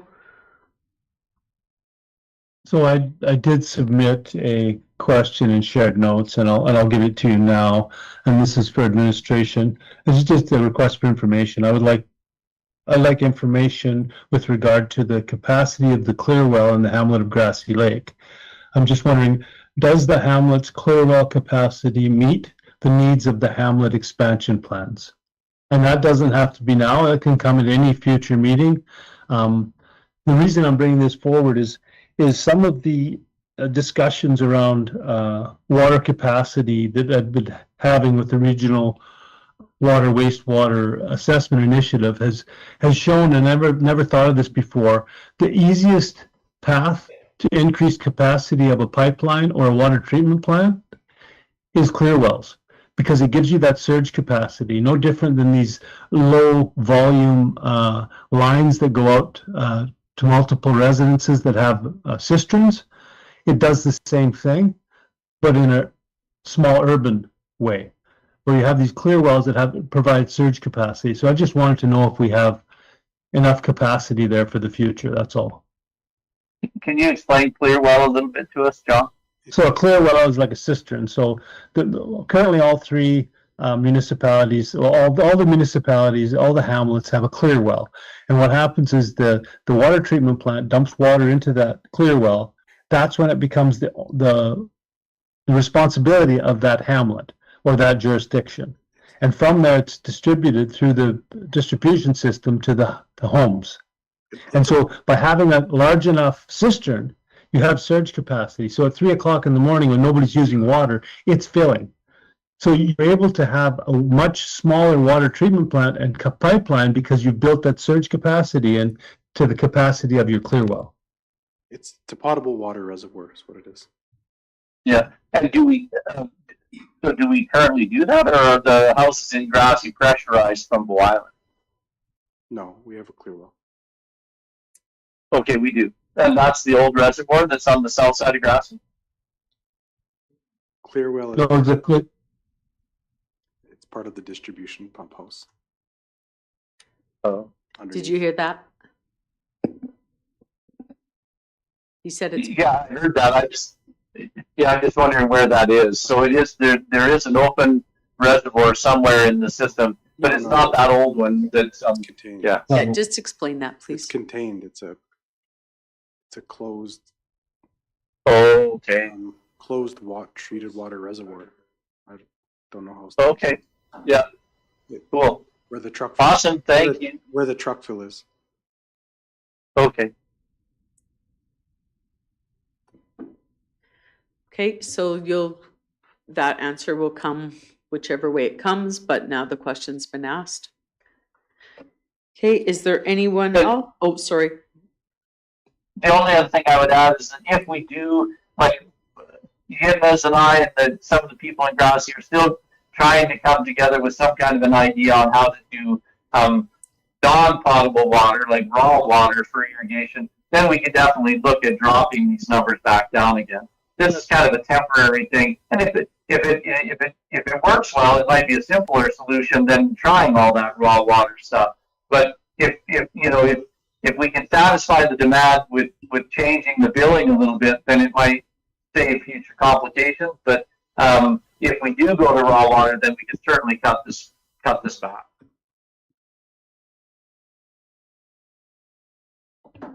Okay, thank you. Is there anyone else who has a council request for information or a motion? Notice of motion. Seeing none, we didn't have any resolutions that arise from closed session. And have we covered everything, Lace? We have. So one last. Motion to adjourn. All right, go.